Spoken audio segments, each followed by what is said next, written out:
Pirmahan mo ito o mamatay ka sa gutom sa kalsada. Iyan ang huling hirit ni Marco habang nakatitig sa akin ng may pandidiri. Habang nilalamon nila ang handog kong piging, hindi nila alam na ang bawat butil ng kanin sa kanilang plato ay galing sa aking pawis. Ngayong gabi, ang parasite na hinamak ninyo ay babawin na ang lahat. Handa na ba kayong mabulok sa hirap? Sino ngayon ang tunay na pulubi? Pirmahan mo ito o mamatay ka sa gutom sa kalsada. Iyan ang huling hirit ni Marco habang nakatitig sa akin ng may pandidiri. Habang nilalamon nila ang handog kong piging, hindi nila alam na ang bawat butil ng kanin sa kanilang plato ay galing sa aking pawis. Ngayong gabi, ang parasite na hinamak ninyo ay babawin na ang lahat. Handa na ba kayong mabulok sa hirap? Sino ngayon ang tunay na pulubi? Ay ito ang divorce papers. Pirmahan mo na yan ngayon din dahil ayoko nang makita ang pagmumukha mo sa pamamahay na ito bukas. Ang bawat salitang binitiwan ni Marco ay tila mga talim na bumaon sa puso ni Maya, malamig, matalas, at walang pasintabi. Nakatayo si Maya sa gilid ng hapagkainan, suot ang kanyang kupas na apron na may bahid pa ng uling at mantika. Sa kanyang mga kamay ay hawak niya ang isang malaking bandahali ng mainit na adobo. Ang paboritong putahe ni Marco na maingat niyang niluto sa loob ng 3 oras. Ang usok mula sa ulam ay humahalimuyak sa hangin. Isang amoy na sumasagisag sa 3 taon ng kanyang pagpapakasakit, pagtitiis, at pagmamahal na walang kapalit. Dahan-dahang nangginig ang mga kamay ni Maya. Ang bigat ng seramikang pinggan ay tila naging kasing bigat ng buong mundo. Hindi siya makapagsalita. Ang kanyang lalamunan ay nanunuyo. At ang bawat hininga ay tila may kasamang bubog na sumusugat sa kanyang dibdib. Tumingala siya at sinalubong ang mga mata ng asawa. Wala siyang nakitang kahit anong bahid ng pagsisisi sa mga mata ni Marco.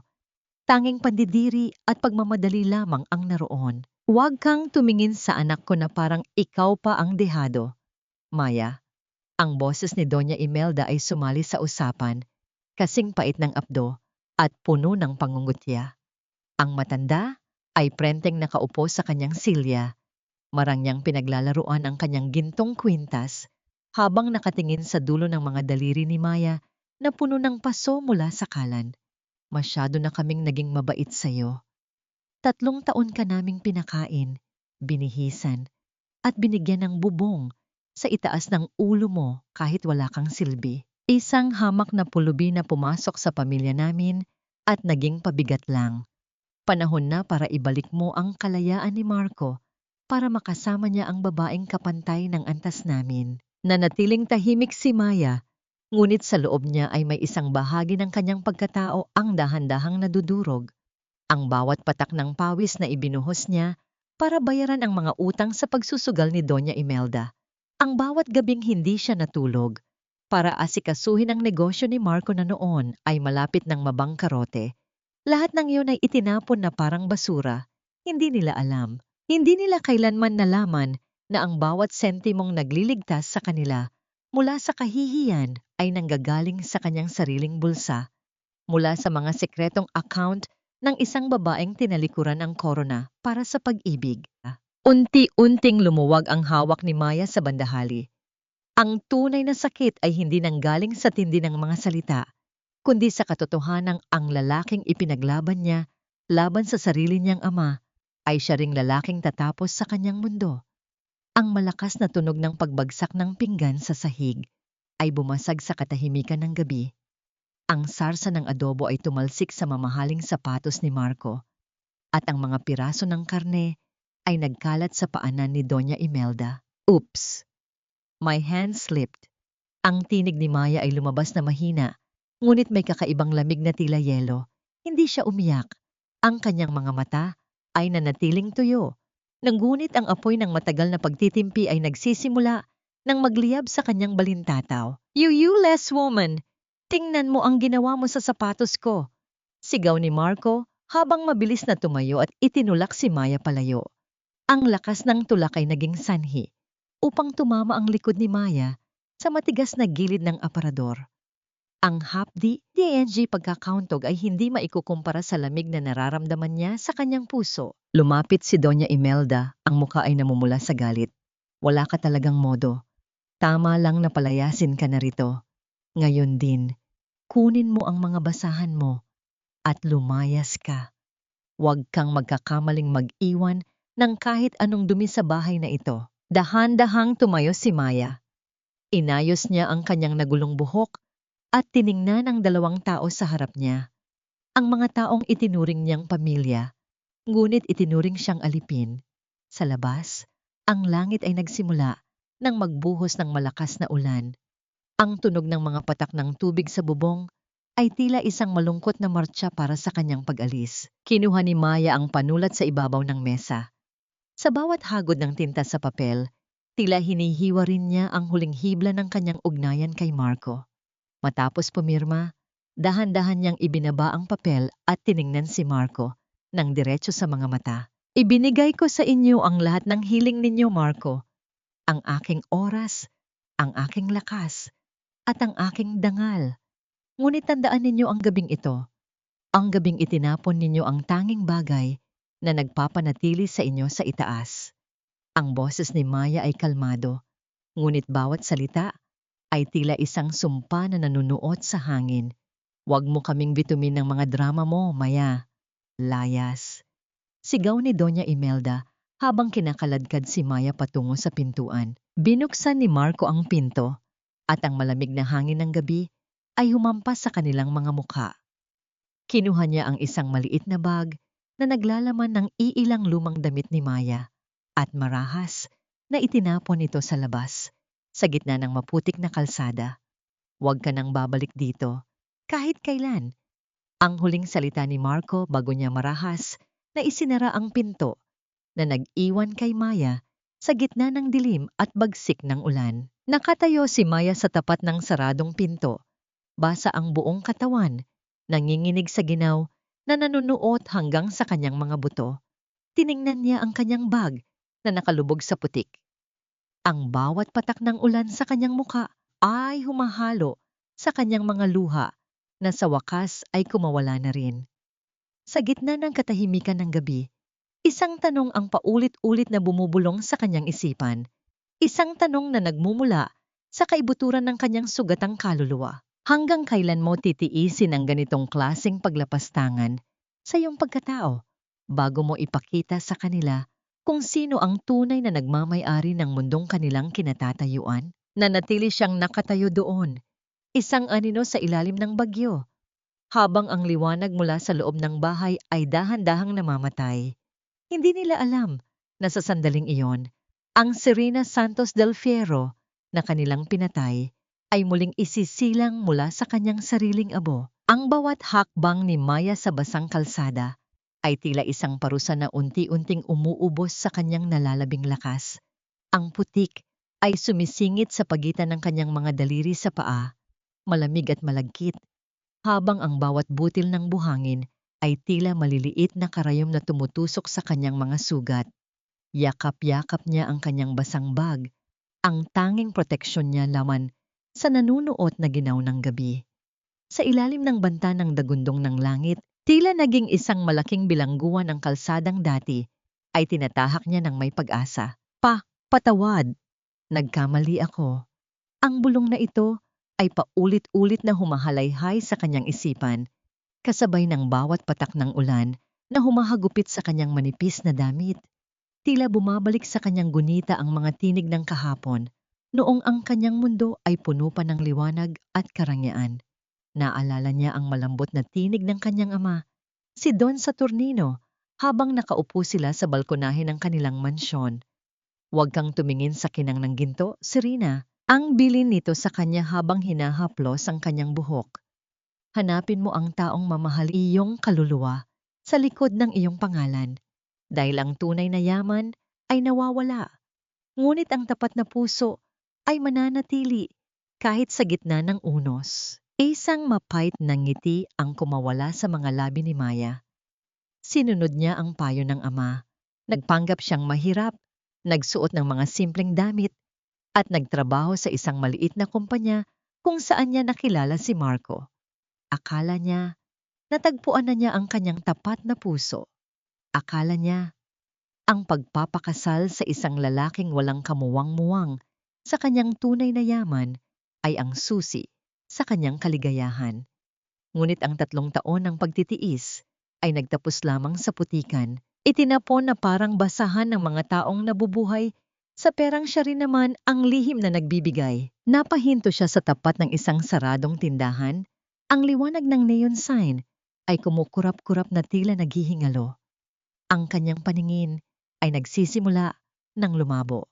Ang bawat bahagi ng kanyang katawan ay nanginginig sa matinding lagnat at pagod. Dahan-dahan, ang kanyang mga tuhod ay bumigay. Ang pagkakauntog ng kanyang katawan sa semento ay hindi na niya naramdaman. Tanging ang huling imahe ng kanyang bagong pirmang divorce papers na nababasa sa ulan ang natira sa kanyang isip. Sa gitna kanyang papalayong ulirat. Narinig niya ang banayad na tunog ng isang sasakyang tumatakbo sa basang aspalto. Ang tunog ng gulong na humahawi sa tubig ay dahan-dahang lumalapit hanggang sa huminto ito sa kanyang tapat. Isang matinding liwanag mula sa mga headlight ang tumama sa kanyang muka, ngunit wala na siyang lakas upang imulat ang kanyang mga mata. Narinig niya ang pagbukas ng pinto ng sasakyan, kasunod ang mabilis na yabag ng mga paa na humahakbang sa tubig. Isang malaking payong ang humarang sa ulan na tumatama sa kanya, at isang mainit at pamilyar na bisig ang binuhat ang kanyang ulo mula sa malamig na semento. "Miss Serena, Diyos ko, Miss Serena!" Ang boses na yon ay puno ng takot, pag-aalala, at isang uri ng debosyon na matagal nang hindi nararamdaman ni Maya. Ang amoy ng mamahaling pabango at amoy ng bagong ligo ay humalo sa amoy ng ulan. Dahan-dahang iminulat ni Maya ang kanyang mga mata at nakita ang mukha ni Rico, ang lalaking palaging nasa likuran ng kanyang ama, ang lalaking iniwan niya kasama ang kanyang nakaraan. Rico. Ang mahinang tawag ni Maya ay halos hindi marinig sa lakas ng hangin. "Narito na ako, Mrs. Serena. Hindi ko na kayo muling iiwan." Ang boses ni Rico ay nanginginig sa galit habang nakatingin sa kalagayan ng kanyang pinakamamahal na amo. Hinubad ni Rico ang kanyang mamahaling Amerikana at maingat na ibinalot ito sa nanginginig na katawan ni Maya. Walang pakialam si Rico kung mabasa ang kanyang mamahaling polo o kung maputikan ang kanyang sapatos. Ang tanging mahalaga sa kanya sa sandaling iyon ay ang babaeng matagal na niyang hinahanap. Binuhat ni Rico si Maya na tila ba ito ay isang marupok na kristal. Habang inilalagay niya ito sa loob ng komportabling upuan ng sasakyan, nakita niya ang mga pasa sa braso nito at ang sugat sa mga paa. Ang bawat sugat na nakikita niya ay tila isang latay sa kanyang sariling dangal. Isinara niya ang pinto at mabilis na pumasok sa driver's seat. Tumingin si Rico sa rearview mirror. Ang kanyang mga mata ay naglalabas ng matinding puot habang nakatingin sa direksyon ng bahay ni Marco na malayo na sa kanilang kinalalagyan. Alam niya ang lahat. Alam niya ang bawat sentimo na ipinadala ni Maya sa pamilyang iyon. Alam niya ang bawat sakripisyong ginawa ni Serena para lamang sa isang pag-ibig na naging lason. Dahan-dahang bumalik ang hininga ni Maya. Ang init mula sa heater ng sasakyan ay unti-unting nagpapakalma sa kanyang nanginginig na kalamnan. Tumingin siya kay Rico. Ang kanyang mga mata ay puno ng katanungan at labis na pagkapagod. "Bakit mo ako nahanap, Rico?" Ang tanong niya ay tila isang buntong hininga. "Dahil hindi kailanman nakakalimot ang mga taong tunay na nagpapahalaga sa inyo, Miss Serena." Ang sagot ni Rico habang mahigpit na nakahawak sa manibela. 3 taon ninyong sinubukan ang inyong puso. 3 taon ninyong hinayaang yurakan nila ang inyong pangalan dahil sa paniniwalang may kabutihan sa kanila. Ngayong gabi, tapos na ang inyong pagtitiis. Nanatiling tahimik si Maya habang ang sasakyan ay mabilis na bumabaybay sa madilim na highway. Ang mga ilaw ng lungsod ay nagmimistulang mga bituin na dahan-dahang nagbabalik sa kanyang buhay.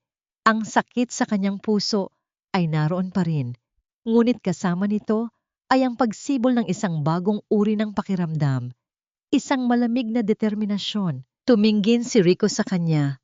Ang kanyang boses ay naging malalim at puno ng seryosong tono.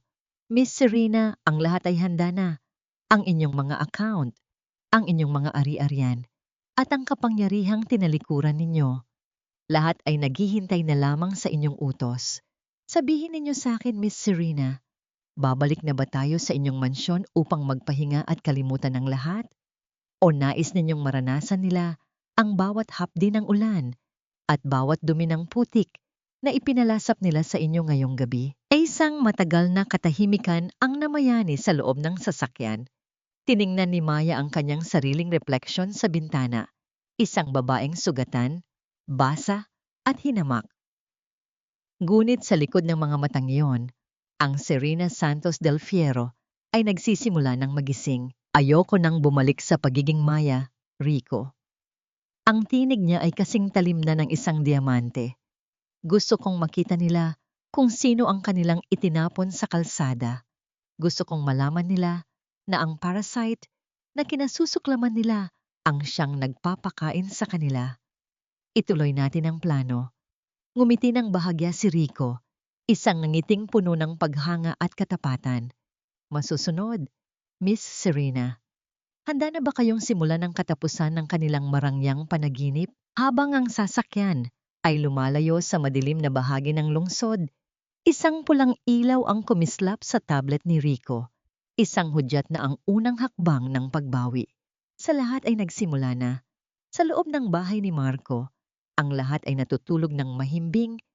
Walang kamalay-malay na ang kanilang mundong ginto ay nagsisimula na ring matunaw sa ilalim ng ulan. Ang bawat hibla ng luma kong buhay ay kailangang mamatay para maisilang ang tunay na ako. Ito ang huling kaisipang namayani sa isip ni Maya bago siya tuluyang binalot ng isang mahimbing na tulog. Isang pahingang hindi niya naranasan sa loob ng 3 taon ng pagkaalipin. Nangimulat ni Maya ang kanyang mga mata. Hindi ang madilim at maalikabok na kisame ng maliit na bodega ang bumungad sa kanya. Sa halip, isang malawak na silid na pinalamutian ng mga kristal na chandelier ang sumalubong sa kanyang paningin. Ang amoy ng sariwang lavender at mamahaling pabango ay humahalimuyak sa hangin, malayo sa amoy ng uling at lumang gamit na nakasanayan niya. Dahan-dahan niyang naramdaman ang malambot at malasutlang tela ng kumot sa kanyang balat. Isang haplos na tila nagpapagaling sa bawat pasang iniwan ng kahapon. Bumangon siya at dahan-dahang lumapit sa malaking salamin na abot hanggang sahig. Ang babaeng nakatingin sa kanya ay hindi na ang Maya na dugyot, pagod, at laging nakayuko. Bagaman maputla pa rin, ang kanyang mga mata ay naglalabas na ng isang uri ng ningning na matagal nang naisantabi. Miss Serena, handa na po ang lahat. Ang tinig ni Rico ay nanggaling sa likuran ng nakasaradong pinto, magalang at tapat. Pasok, Rico. Tugon ni Maya. Ang kanyang boses ay hindi na nanginginig. Ito ay buo, matatag, at may awtoridad. Pumasok si Rico, dala ang isang tumpok ng mga papeles at isang tablet. Kasunod niya ang ilang mga stylist na may dalang mga mamahaling kasuotan. Ang inyong mga abogado ay nasa kabilang silid na. Natapos na rin naming suriin ang lahat ng transaksyong pinansyal ng pamilya ni Marco. Gaya ng inyong inaasahan, Miss Serena, ang kumpanya nila ay nabubuhay lamang sa pamamagitan ng mga ghost investments na palihim ninyong ipinapasok sa loob ng 3 taon. Kinuha ni Maya ang tablet at binasa ang mga numero. Isang mapait na ngiti ang sumilay sa kanyang mga labi. So all this time, ang ipinambibili ni Doña Imelda ng kanyang mga alahas at ang ipinangsusugal niya sa kasino ay galing sa pawis ng tatay ko. At si Marco, ang yabang na ipinapakita niya sa akin ay hiram lamang sa aking kapangyarihan. Opo, Miss Serena, at kung pipirmahan ninyo ang disinvestment order na ito, ang lahat ng perang iyon ay mawawala sa loob ng isang iglap. Paliwanag ni Rico. Tumango si Maya. Gawin mo na, Rico. Putulin mo ang lahat ng daluyan ng pera. Gusto kong maramdaman nila ang lamig ng kalsadang ipinalasap nila sa akin kagabi. Bago lumabas si Rico, kumuha si Maya ng isang matalas na gunting mula sa mesa. Sa harap ng Walang pag-aalinlangan niyang ginupit ang kanyang mahaba at tuyong buhok. Ang buhok na dati ay hinahatak ni Doña Imelda tuwing nagagalit ito.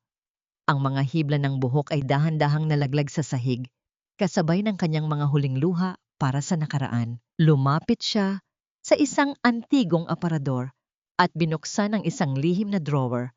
Doon ay nakalagay ang isang maliit na pelus na kahon. Nang buksan niya ito, kumislap ang isang bungmin, crown, na gawa sa mga pambihirang diamante at sapiro. Ito ang pag-aari ng kanyang yumaong ina, ang simbolo ng dangal ng pamilya Del Fierro. Dahan-dahan niyang hinaplos ang malalamig na bato. Naramdaman niya ang bigat ng responsibilidad na kanyang tinalikuran para sa isang lalaking hindi marunong magpahalaga. Ibabalik ko ang ningning ng ating pangalan, bulong niya sa hangin. Ngunit sagna NG kanyang paghahanda. Isang tanong ang hindi mawala sa kanyang isipan. Bakit ganoon na lamang ang galit ni Doña Imelda sa kanya simula pa noong unang araw? Alam niyang mahirap ang tingin nila sa kanya, pero ang pagtrato sa kanya ay tila may kasamang malalim na puot na higit pa sa pagkakaiba ng antas sa buhay. May lihim ba ang pamilya ni Marco na hindi pa niya nadidiskubre? Samantala, sa kabilang bahagi ng lungsod, sa marangyang opisina ni Marco, ang lahat ay tila normal. Nakaupa si Marco sa kanyang swivel chair, naninigarilyo habang tinitingnan ang mga larawan ng mga bagong kotseng plano niyang bilhin. Iniisip na niya ang kanyang kasal kay Chloe, ang babaeng magdadala raw sa kanya sa rurok ng tagumpay. Biglang bumasag sa katahimikan ang mabilis na pagtunog ng telepono sa kanyang mesa. Ang matitigas na yabag ng kanyang sekretarya ay narinig sa labas. Bago ito pumasok nang hindi man lang kumatok, ang muka ay putlang-putla. Sir Marco, may problema po ang ating main investor, ang Del Fierro Holdings. Nag-pull out na po sila ng lahat ng pondo. At ang bangko, tumawag na rin po sila. I-freeze na raw po ang lahat ng ating corporate accounts dahil sa kakulangan ng collateral. Nabitawan ni Marco ang kanyang sigarilyo. Ang kanyang puso ay tila tumigil sa pagtibok. Ano? Hindi maaari. Kakapirma ko lang ng kontrata para sa bagong proyekto. Kapag nag-pull out sila, lulubog ang kumpanya natin sa utang. Sa CNG kanyang computer, lumitaw ang isang pulang abiso na kumukurap-kurap. Account frozen. Total balance, 0. Hindi alam ni Marco na ito pa lamang ang simula ng kanyang pagbagsak.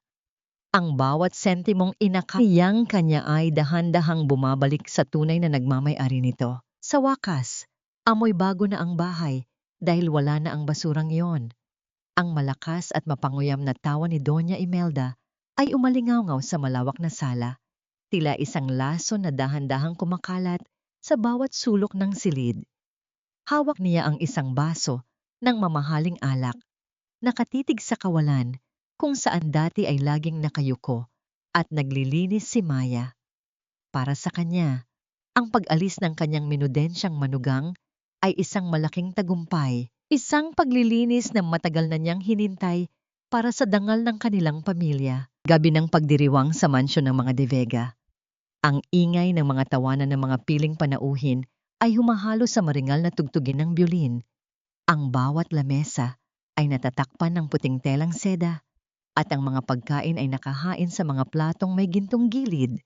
Mga bagay na binili gamit ang perang inakala nilang bunga ng kanilang sariling pagsisikap. Nakasuot si Doña Imelda ng isang bagong bestidong terno. Kumikinang ang kanyang mga brilyanteng hikaw sa ilalim ng liwanag ng chandelier. Hindi alintana na. Ang bawat kislap nito ay utang sa kumpanyang kani-kanina lang ay bumagsak na ang halaga sa merkado. Cheers, Marco! Para sa iyong bagong simula.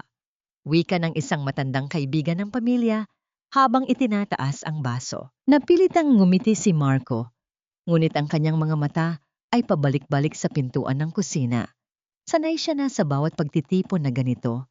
Laging may isang anino na tahimik na nag-aasikaso sa lahat. Isang anino na mag-aabot ng malamig na tubig kapag napansin niyang pagod na siya. O isang anino na mag-aayos ng kanyang kurbata nang walang kailangang sabihin. Ngayong wala na si Maya, tila may isang hindi maipaliwanag na puwang sa hangin. Isang uri ng pagkukulang na hindi mapunuan ng alak o ng mga papuri ng kanyang mga kaibigan. Hon, are you okay? You look so distracted. Ang malamig na tinig ni Chloe ay bumasag sa kanyang pagmumuni-muni. Lumapit ang babae, nakasuot ng isang mapanuksong pulang damit na halos walang itinago sa kanyang hubog ng katawan. Humawak ito sa braso ni Marco. Ang kanyang mga kuko na may matingkad na kulay ay dahan-dahang gumapang sa tela ng kanyang Amerikana. Don't think about that parasite anymore. She's gone, Marco. Look at us. We are the power couple now. At kapag natuloy ang investment ng family ko sa inyo, we will be unstoppable. I know, Chloe. Medyo pagod lang ako sa dami ng nangyari sa opisina kanina. Sagot ni Marco. Pilit na itinatago ang kaba sa kanyang dibdib tungkol sa balitang narinig niya mula sa kanyang sekretarya. Ayaw niyang sirain ang gabi ni kanyang ina. Inisip niya na baka isang pagkakamali lang sa sistem ng bangko ang nangyari o baka isang panandaliang aberya lang ang pag-pull out ng pondo. Sa kabilang bahagi ng bulwagan, masayang nagkukwento si Doña Imelda sa kanyang mga amiga. Alam niyo, it was like a nightmare. Imagine, 3 taon kaming nagtiis sa babaeng yon na walang ibang ginawa, kundi ubusin ang grasya ng bahay na ito. Ang tatay niya, isang hamak na kargador sa pier. How can she expect to be a part of a family like ours? Kaya naman nang pirmahan niya ang divorce. It was like heaven opened up for us. Ngayon, ang anak ko ay malaya na para sa isang totoong prinsesa na tulad ni Chloe. Habang nagpapatuloy ang kasiyahan, isang matinis na tunog ng pagbagsak ng basag na baso ang narinig mula sa kusina. Isang bagong katulong ang aksidenteng nakabasag ng isang kristal na pitzel. Mabilis na nagdilim ang mukha ni Doña Imelda. Walang hiya. Napakabagal mo na nga. Nakakasira ka pa ng kagamitan. Kung nandito si Maya, kahit paano ay pulido siyang kumilos dahil alam niyang wala siyang pambayad kapag nakabasag siya. Lumayas ka sa harapan ko. Ang matitinding salita ng matanda ay nagpatahimik sa mga bisita sa loob ng ilang sandali. Ngunit mabilis din itong napalitan ng pilit na tawanan nang muling magpatugtog ang mga musikero. Hindi nila alam na sa labas ng kanilang bakod, ang mga truck ng kumpanya ng kuryente at tubig ay nagsisimula ng huminto. Bit-bit ang mga abiso ng pagputol ng serbisyo dahil sa hindi nababayarang mga utang na matagal nang pinalulutang lamang ng mga pondong galing kay Serena. Samantala, sa pinakasikat na hotel sa sentro ng Makati, isang mahabang itim na limousine ang huminto sa harap ng lobby. Ang mga doorman ay mabilis na lumapit at yumukod ng buksan ng pinto ng sasakyan. Isang pares ng paa na nakasuot and yung mamahaling gintong stilettos ang unang lumapat sa pulang alpombra. Sumunod ang isang babaeng nakasuot ng itim na sutana na tila balot ng misteryo at kapangyarihan. Ang kanyang buhok ay maikli at maayos ang pagkakaayos, at ang kanyang muka ay bahagyang natatakpan ng malalaking sunglasses. Handa na ba ang lahat para sa press conference, Rico? Ang tanong ng babae. Ang kanyang boses ay tila isang malamyos ngunit mapanganib na musika. Opo, Chairman Serena. Lahat ng malalaking media outlets ay naghihintay na sa loob. Ang balita tungkol sa inyong pagbabalik ay tila isang malakas na lindol na yumanig sa buong mundo ng negosyo. Tugon ni Rico, na nakatayo ng matuwid sa kanyang tabi. Ay isang matipid na ngiti ang sumilay sa mga labi ni Serena. Tumingin siya sa malayo sa direksyon kung nasaan ang mansyon ng mga De Vega.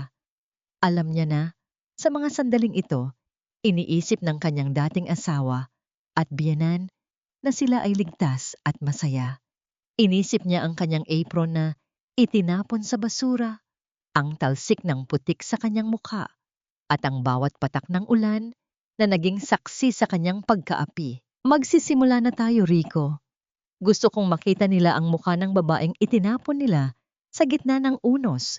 Bulong ni Serena bago siya pumasok sa loob ng hotel kung saan ang bawat flash ng kamera ay tila isang hudyat ng muling pagsilang ng isang reyna. Ang katahimikan sa loob ng ballroom ay naputol ng isang mahalagang anunsyo ang lumabas sa malalaking screen ng TV sa loob ng mansyon ng mga De Vega. Ang mukha ng isang babae, na bagaman maganda at puno ng awtoridad, ay tila pamilyar sa kanila, ay lumitaw sa lahat ng balita. The long-lost heiress of the Del Fierro shipping empire has finally emerged from her 3-year hiatus. Ang sabi ng news anchor. Nabitawan ni Marco ang kanyang baso. Ang tunog ng pagkabasag nito sa sahig ay tila umalingaw-ngaw sa buong silid, kasabay ng biglaang paglamig ng kanyang pakiramdam. Hindi siya makapaniwala sa kanyang nakikita sa screen. Ang babaeng tinatawag na Empress of the Seas ay may mga matang hindi niya malilimutan. Mga matang nagpaalala sa kanya ng isang taong matagal na niyang minamaliit at hindi lubos na nauunawaan. Mamaya, mahina niyang sambit, halos hindi marinig kahit ng sarili niyang mga tainga. Napaatras siya ng isang hakbang habang pilit inuunawa ang mga impormasyong nasa harap niya. Ang kumpiyansang matagal niyang pinanghawakan ay unti-unting napalitan ng pagkabigla, pagkalito, at isang mabigat na panghihinayang. Sa sandaling iyon, nagsimulang mabuo sa kanyang isip ang posibilidad na maaaring mali ang marami sa mga ipinagpalagay niya noon. At ang katotohanan iyon ang higit na nagpabigat sa kanyang dibdib kaysa anumang takot na naranasan niya dati. Ang kamay na dati ay tanging pangabot ng basahan, ngayon ay may hawak na ng tadhana ng mga taong yumurak sa aking pagkatao. Ito ang paulit-ulit na bulong ni Serena sa kanyang sarili habang nakatingin sa malaking pintuan ng Grand Ballroom. Hindi na siya si Maya. Ang babaeng nakatitig sa kanya mula sa salamin ay isang reyna. Suot ang isang itim na gown na gawa sa pinakamahal na sutla. Ang kanyang maikling buhok ay tila koronang bumabalot sa kanyang mukha. At ang kanyang mga mata ay may talim na kayang magpabagsak ng kahit anong imperyo. Sa bawat hakbang niya papasok sa bulwagan, ang tunog ng kanyang gintong stilettos sa makinis na sahig ay tila isang babala. Walang ingay ng usapan ang nakaligtas sa kanyang pagpasok. Ang bawat mata ay nakapako sa kanya, tila hinihigop ng kanyang misteryosong aura. Sa tabi niya, si Rico ay nakatayo ng may pagmamalaki. Ang kanyang kamay ay nakahanda sa likuran ni Serena, tila isang tapat na kabalyerong nagpoprotekta sa kanyang nag-iisang sandigan. Chairman Serena, narito na ay mga De Vega sa kabilang bahagi ng bar. Bulong ni Rico, sapat lamang para marinig niya. Tumingin si Serena sa direksyong itinuro ni Rico. Nakita niya si Doña Imelda, suot ang kanyang pinakamarangyang alahas na inakala nitong magbibigay sa kanya ng respeto. Kasama nito si Marco na tila balisa at si Chloe na walang tigil sa pag-aayos ng kanyang labis na makeup. Isang mapait na pait ang gumapang sa lalamunan ni Serena. Ang mga taong ito ang dahilan kung bakit siya naging anino sa loob ng 3 taon. Ngunit ngayon, hindi man lang nila makilala ang babaeng kanilang inapi. Dahan-dahang lumapit si Serena sa kanilang direksyon. Si Doña Imelda sa hangarin na makahanap ng bagong investor para sa kanilang bumabagsak na kumpanya ay agad na napansin ang paglapit ng isang mahalagang tao. Hindi nito nakilala ang kanyang dating manugang sa ilalim ng makapal ngunit eleganteng makeup at ang matayog na tindig ni Serena. Good evening, Madam Chairman. Ang boses ni Doña Imelda ay puno ng pilit na tamis, tila isang pulot na may halong lason. Lumapit ang matanda at bahagyang yumukod, isang kilos na hinding-hindi nito gagawin kay Maya. I am Doña Imelda De Vega. It is a great honor to meet the legendary heiress of the Del Fierro family. I hope you are enjoying the party. Ay isang matipid na ngiti ang isinalubong ni Serena. Ang puso niya ay kumikirot sa sobrang irony. Enjoying is an understatement, Madam De Vega. Masyadong maraming sorpresa ang gabing ito, hindi ba? Napansin ni Serena ang paninitig ni Marco. Ang lalaki ay tila nanigas sa kanyang kinatatayuan. Ang amoy ng pabango ni Serena, isang pambihirang timpla ng sandalwood at jasmine, ay tila may ibinubulong sa kanyang memorya. Ito ang amoy na dahan-dahang humahalimuyak sa kanilang silid noon, ngunit sa bersyong mas matapang at mas mahal. Excuse me, Madam Chairman. May we have met before? Parang pamilyar kasi ang inyong mga mata.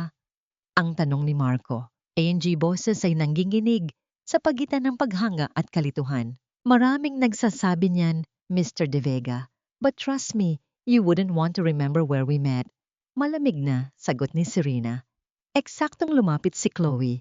Bit-bit ang isang baso ng champagne at ang kanyang mapagmataas na ngiti. Hon, who is this? Don't tell me you're hitting on the guest of honor. Ang mataray na hirit ni Chloe habang pilit na sumisingit sa pagitan ni Marco at Serena. Tiningnan ni Serena si Chloe mula ulo hanggang pa. Ang babaeng ito ang pinalit sa kanya. Ang babaeng ito ang dahilan kung bakit siya itinapon sa ulan. Habang gumagalaw si Chloe, tila ba sadyang minalas ang tadhana. Sa isang hindi sinasadyang pagkakataon, habang inaabot ni Serena ang kanyang sariling baso mula sa waiter, bahagyang tumagilid ang kanyang kamay. Ang mapulang alak ay dahan-dahang bumuhos, tumpak na tumama sa harapan ng maputing gown ni Chloe. Isang matinis na tili ang kumawala sa bibig ni Chloe. My God, my gown. Do you have any idea how much this costs? You're so clumsy. Ang sigaw ni Chloe, nakalimutan ng kanyang poise sa harap ng maraming tao, ang kanyang tunay na ugali, ang pagiging palengkera, at walang modo, ay lumabas sa isang saglit. Oh, I am so sorry. My hand just slipped. Ang boses ni Serena ay kalmado, walang bakas ng pagsisisi. Rico, please give her some napkins. It seems the lady is a bit overwrought. Overwrought? You ruined my night! Marco, do something! Galit na utos ni Chloe sa kanyang kasintahan. Ngunit si Marco ay hindi makagalaw. Nakatitig lamang siya kay Serena. Ang paraan ng pagsasalita nito, ang marahang pagkumpas ng kamay, at ang malamig na paninitig. Lahat ng iyon ay tila mga piraso ng isang puzzle na unti-unting nabubuo sa kanyang isipan. Chloe, stop it! It was an accident. Pilit na pagpatahimik ni Marco sa kanyang nobya, ngunit ang kanyang mga mata ay nananatiling nakapako kay Serena. Agad na sumingit si Doña Imelda. Pilit na isinasalba ang sitwasyon. Pasensya na po, Madam Chairman. My son's fiancé is just a bit sensitive about her things. Please don't let this small incident ruin our chance to talk about business. Sa sandaling iyon, bahagyang gumalaw si Doña Imelda at sa kanyang pagmamadali, nasagi niya ang kanyang sariling bag. Isang mamahaling singsing na gawa sa jade. Ang huling hiyas na itinago niya mula sa kanyang mga utang ay nahulog at gumulong sa sahig. Huminto eksakto sa paanan ng gintong stilettos ni Serena. Napilitang yumukod si Doña Imelda. Ang kanyang mga tuhod na dati ay tanging pang-utos, ngayon ay kailangang bumagsak sa sahig para makuha ang kanyang kayamanan. Habang nasa ibaba ang matanda, dahan-dahang yumuko si Serena, sapat lamang para bumulong sa tenga ng matanda. Mag-ingat po kayo sa pagyuko, Madam De Vega. Baka sa susunod, hindi lang singsing ang mawala sa inyo, kundi ang lahat ng bagay na inakala ninyong pag-aari ninyo. Nanigas si Doña Imelda sa kanyang posisyon. Ang lamig ng boses na yon ay tila isang kutsilyo na humiwa sa kanyang pagkatao. Nang tumingala ang matanda, nakita niya ang isang matalim na ningning sa mga mata ni Serena, isang ningning na puno ng poot, paniningil, at isang uri ng katarunggang matagal nang naantala. Dahan-dahang tumayo si Serena at tumalikod ng walang pasintabi. Iniwan ang mga De Vega sa gitna ng kahihiyan at kalituhan. Habang naglalakad siya palayo, naramdaman niya ang kamay ni Rico na marahang humawak sa kanyang siko, isang suporta sa gitna ng nagngangalit na emosyon sa kanyang dibdib. Rico, bulong ni Serena habang hindi lumingon. Opo, Miss Serena?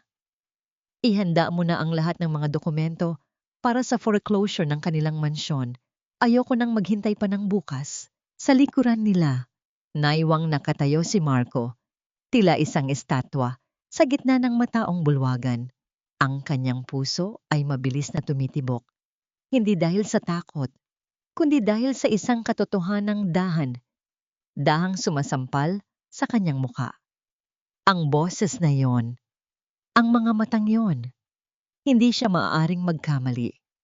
Ngunit paano naging reyna ang babaeng itinapon niya sa putikan? Ang bawat ngiti sa harap ng kamera ay tila isang maskarang dahan-dahang bumibigat, at ang bawat hakbang palayo sa liwanag ay ang muling pagyakap sa katotohanang ang sugat ng kahapon ay sariwa pa rin. Matapos ang maringal na gabi sa ballroom, bumalik si Serena sa kanyang pansamantalang opisina sa loob ng hotel. Ang katahimikan ng silid ay tila isang malalim na buntong hininga matapos ang isang mahabang pakikidigma. Sa kabilang bahagi ng lungsod, sa loob ng mansyon ng mga De Vega, hindi katahimikan kundi isang nagngangalit na bagyo ang namamayani. Ang tunog ng pagbato ni Chloe ng kanyang sapatos sa pader ay bumasag sa katahimikan ng silid, isang marahas na kilos na malayo sa imahe ng isang edukadong dalaga na palagi niyang ipinapakita. I cannot believe this. That woman ruined my dress and my reputation. Ang sigaw ni Chloe, ang kanyang boses ay naging matinis at puno ng pait. Marco, look at me. Why didn't you defend me? Bakit nakatitig ka lang sa babaeng iyon na parang nakakita ka ng multo? Nakatayo si Marco malapit sa bintana. Ang kanyang mga kamay ay nakalagay sa kanyang bulsa at ang kanyang balikat ay bagsak. Ang kanyang isipan ay pabalik-balik sa mga matang nakita niya kanina. Something is not right, Chloe. The way she looks at us, the way she speaks, it's too familiar. Agad na suminggit si Doña Imelda, na kasalukuyang hinihilot ang kanyang sentido habang nakaupo sa sofa. Huwag mo na kaming bigyan ng dagdag na sakit ng ulo, Marco. Isang hamak na kargador ang tatay ni Maya. Paanong magiging chairman G. Del Fierro ang babaeng yon? Coincidence lang marahil ang pagkakahawig nila. Ngunit sa loob-loob ni Imelda, isang munting hinala ang nagsisimulang gumapang. Napansin niya na sa tuwing may kailangang bayaran sa mga nagdaang araw, laging nakakalimutan ni Chloe ang kanyang pitaka. O kaya ay nagkakaproblema ang kanyang foreign accounts. Ang pagiging agresibo at kawalan ng modo ni Chloe kanina ay nagsimulang magbigay ng pag-aalinlangan sa matanda kung tunay nga ba itong prinsesa ng yaman. Samantala, sa tahimik na balkonahe ng hotel, dahan-dahang lumapit si Rico kay Serena. Hawak niya ang isang baso ng mainit na tsa at isang maliit na bagay na nakabalot sa tissue. Chairman, kailangan ninyong magpahinga. Ang inyong tibok ng puso ay mabilis pa rin. Ang mahinahong paalala ni Rico. Kinuha ni Serena ang tsa. Ang init nito ay dahan-dahang nanunuot sa kanyang mga palad. Hindi ako makapahinga, Rico. Habang nakikita ko silang humihinga pa rin ng maluwag, tila hindi ako makahinga ng tama. Huwag ninyong madaliin ang katarungan, Miss Serena. Ang pinakamasakit na pagbagsak ay ang pagbagsak mula sa itaas. Tugon ni Rico. Dahan-dahan niyang inilapag sa mesa ang maliit na bagay, isang simpleng pares ng clip sa buhok na may disenyong maliit na bulaklak. Nanlaki ang mga mata ni Serena. Iyan ang clip na nawala sa akin sa bodega noong nakaraang taon. Akala ko na itapon na ni Doña Imelda kasama ng mga basura. Nahanap ko yan sa ilalim ng cabinet noong gabi ng inyong pag-alis. Itinago ko ito dahil alam kong balang araw, kakailanganin ninyong maalala na kahit sa gitna ng dumi, napanatili ninyo ang inyong kabutihan. Ang boses ni Rico ay naging malalim at puno ng emosyon. Sa isang saglit, ang distansya ng pagiging amo at tauhan ay tila nawala.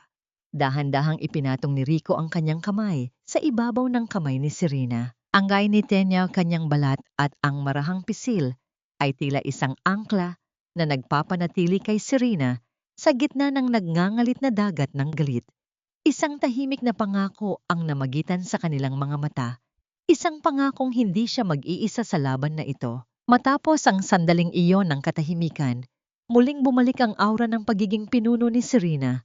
Rico, nakuha mo na ba ang lahat ng utang ng pamilya De Vega sa mga pribadong nagpapautang? Opo, Chairman. Hawak na natin ang lahat ng promissory notes ni Doña Imelda. Sila ay legal na nating pag-aari ngayon. Isang pirma ninyo lang at maaari na nating kunin ang bawat gamit sa loob ng mansyong yon. Mabuti. Gusto kong makita ang mukha ni Marco kapag nalaman niyang pati ang higa ang ginagamit nila ay pag-aari ko na. Ang malamig na sabi ni Serena. Sa kabilang dako, hindi makatulog si Marco. Ang kanyang pagkabalisa ay nagtulak sa kanya patungo sa kanyang lumang opisina sa bahay. Naghahanap siya ng kahit anong bagay na makakapagpaliwanag sa kanyang nararamdaman.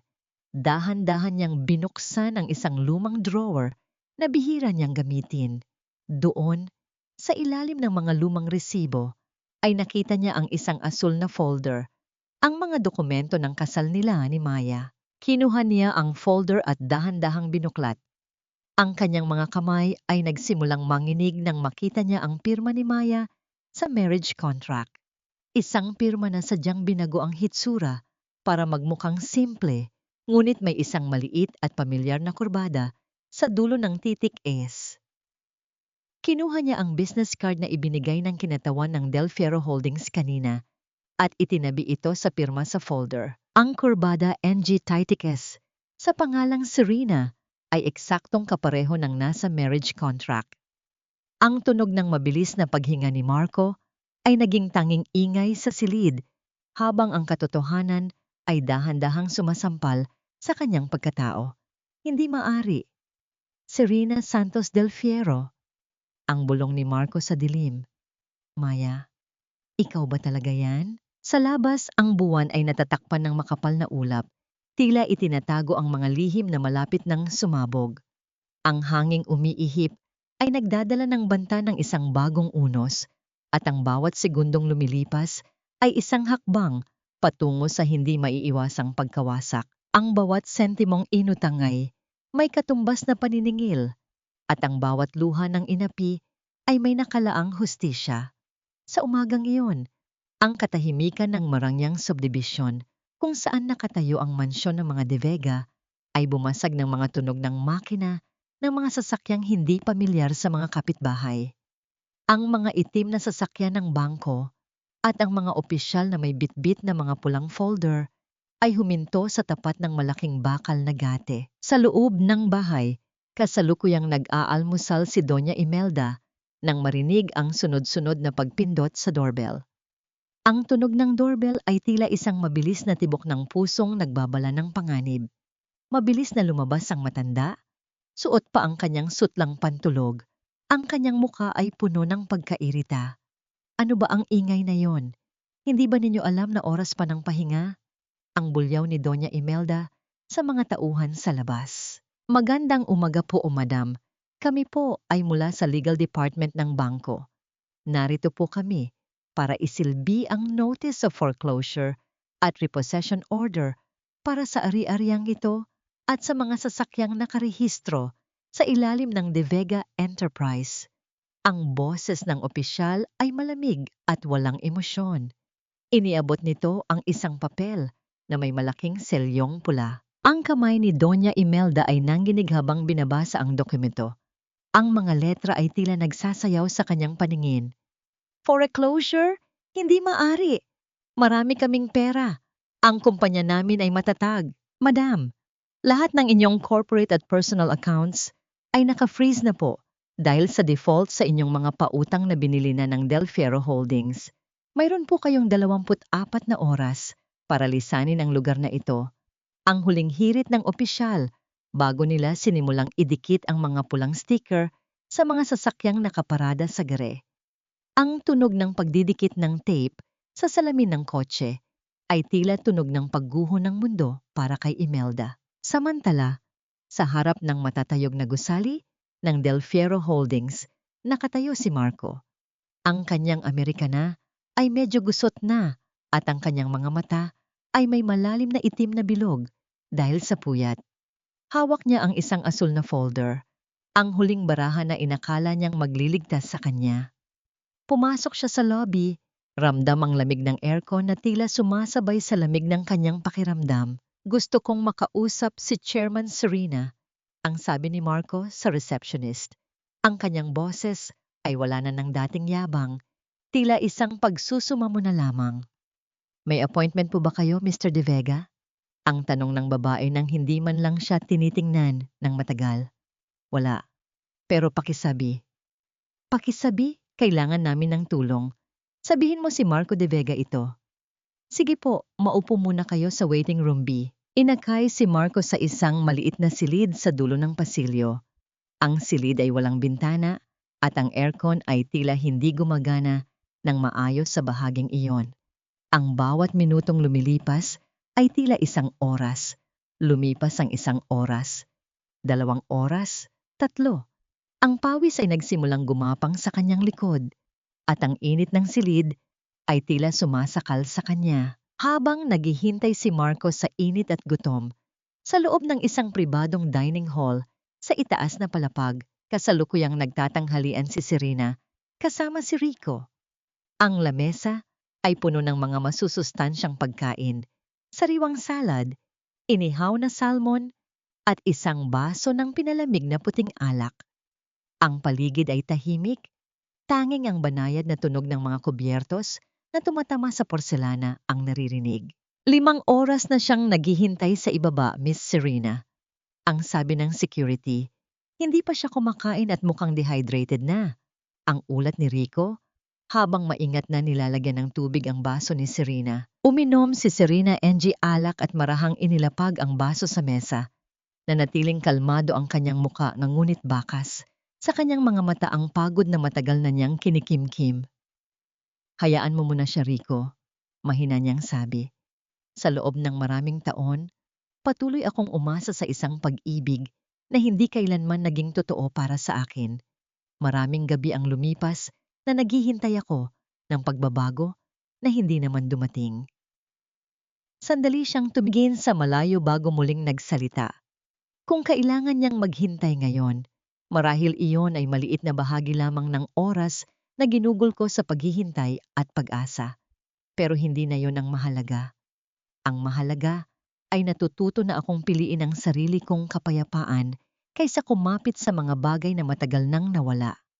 Sa unang pagkakataon, matapos ang mahabang panahon, ang kanyang mga salita ay hindi puno ng galit o paghihiganti, kundi ng pagtanggap at pagnanais na magpatuloy. Sa baba, hindi na nakatiis si Marco. Kinuha niya ang kanyang pitaka para bumili ng kahit tubig man lang sa vending machine sa labas. Ngunit nang ipasok niya ang kanyang card, ang screen ay nagpakita ng mensaheng, "Declined, insufficient funds." Naramdaman ni Marco ang matinding hiya habang nakatingin sa kanya ang ibang mga empleyado. Wala siyang ibang nagawa, kundi kumuha ng isang piraso ng tuyong tinapay na nasa kanyang bag, tanggay huling pagkain na natira mula sa kanyang almusal na hindi na niya natapos. Ang bawat kagat sa tinapay ay tila sumasalamin sa kanyang pagbagsak mula sa pagiging hari tungo sa pagiging isang pulubing kumakain sa sulok. Sinubukan niyang tawagan si Chloe, ang kanyang huling pag-asa. "Chloe, please! Kailangan ko ng tulong. Ang bahay namin, ang kumpanya, kinuha na ng bangko. Can you talk to your father? Marco, look!" Ang iboses ni Chloe sa kabilang linya ay hindi na malambing. Ito ay matigas at puno ng pagkairita. "I'm in the middle of a shoot, and honestly, my father just found out about your financial situation. We cannot associate our name with a sinking ship. Huwag mo muna akong tatawagan, okay? I need space." Bago pa makasagot si Marco, naputol na ang linya. Ang tunog ng tototot sa telepono ay tila huling pako sa kanyang kabaong. Sa sandaling iyon, ang pintuan ng waiting room ay bumukas. "Mr. De Vega, ang chairman ay handa na kayong tanggapin." Tumayo si Marco, inayos ang kanyang sarili kahit paano, at sumunod sa sekretarya patungo sa pinakamataas na palapag. Pagpasok niya sa malawak na opisina, ang amoy ng sandalwood at jasmine ay agad na sumalubong sa kanya, ang amoy na naging bangungot niya sa loob ng ilang araw.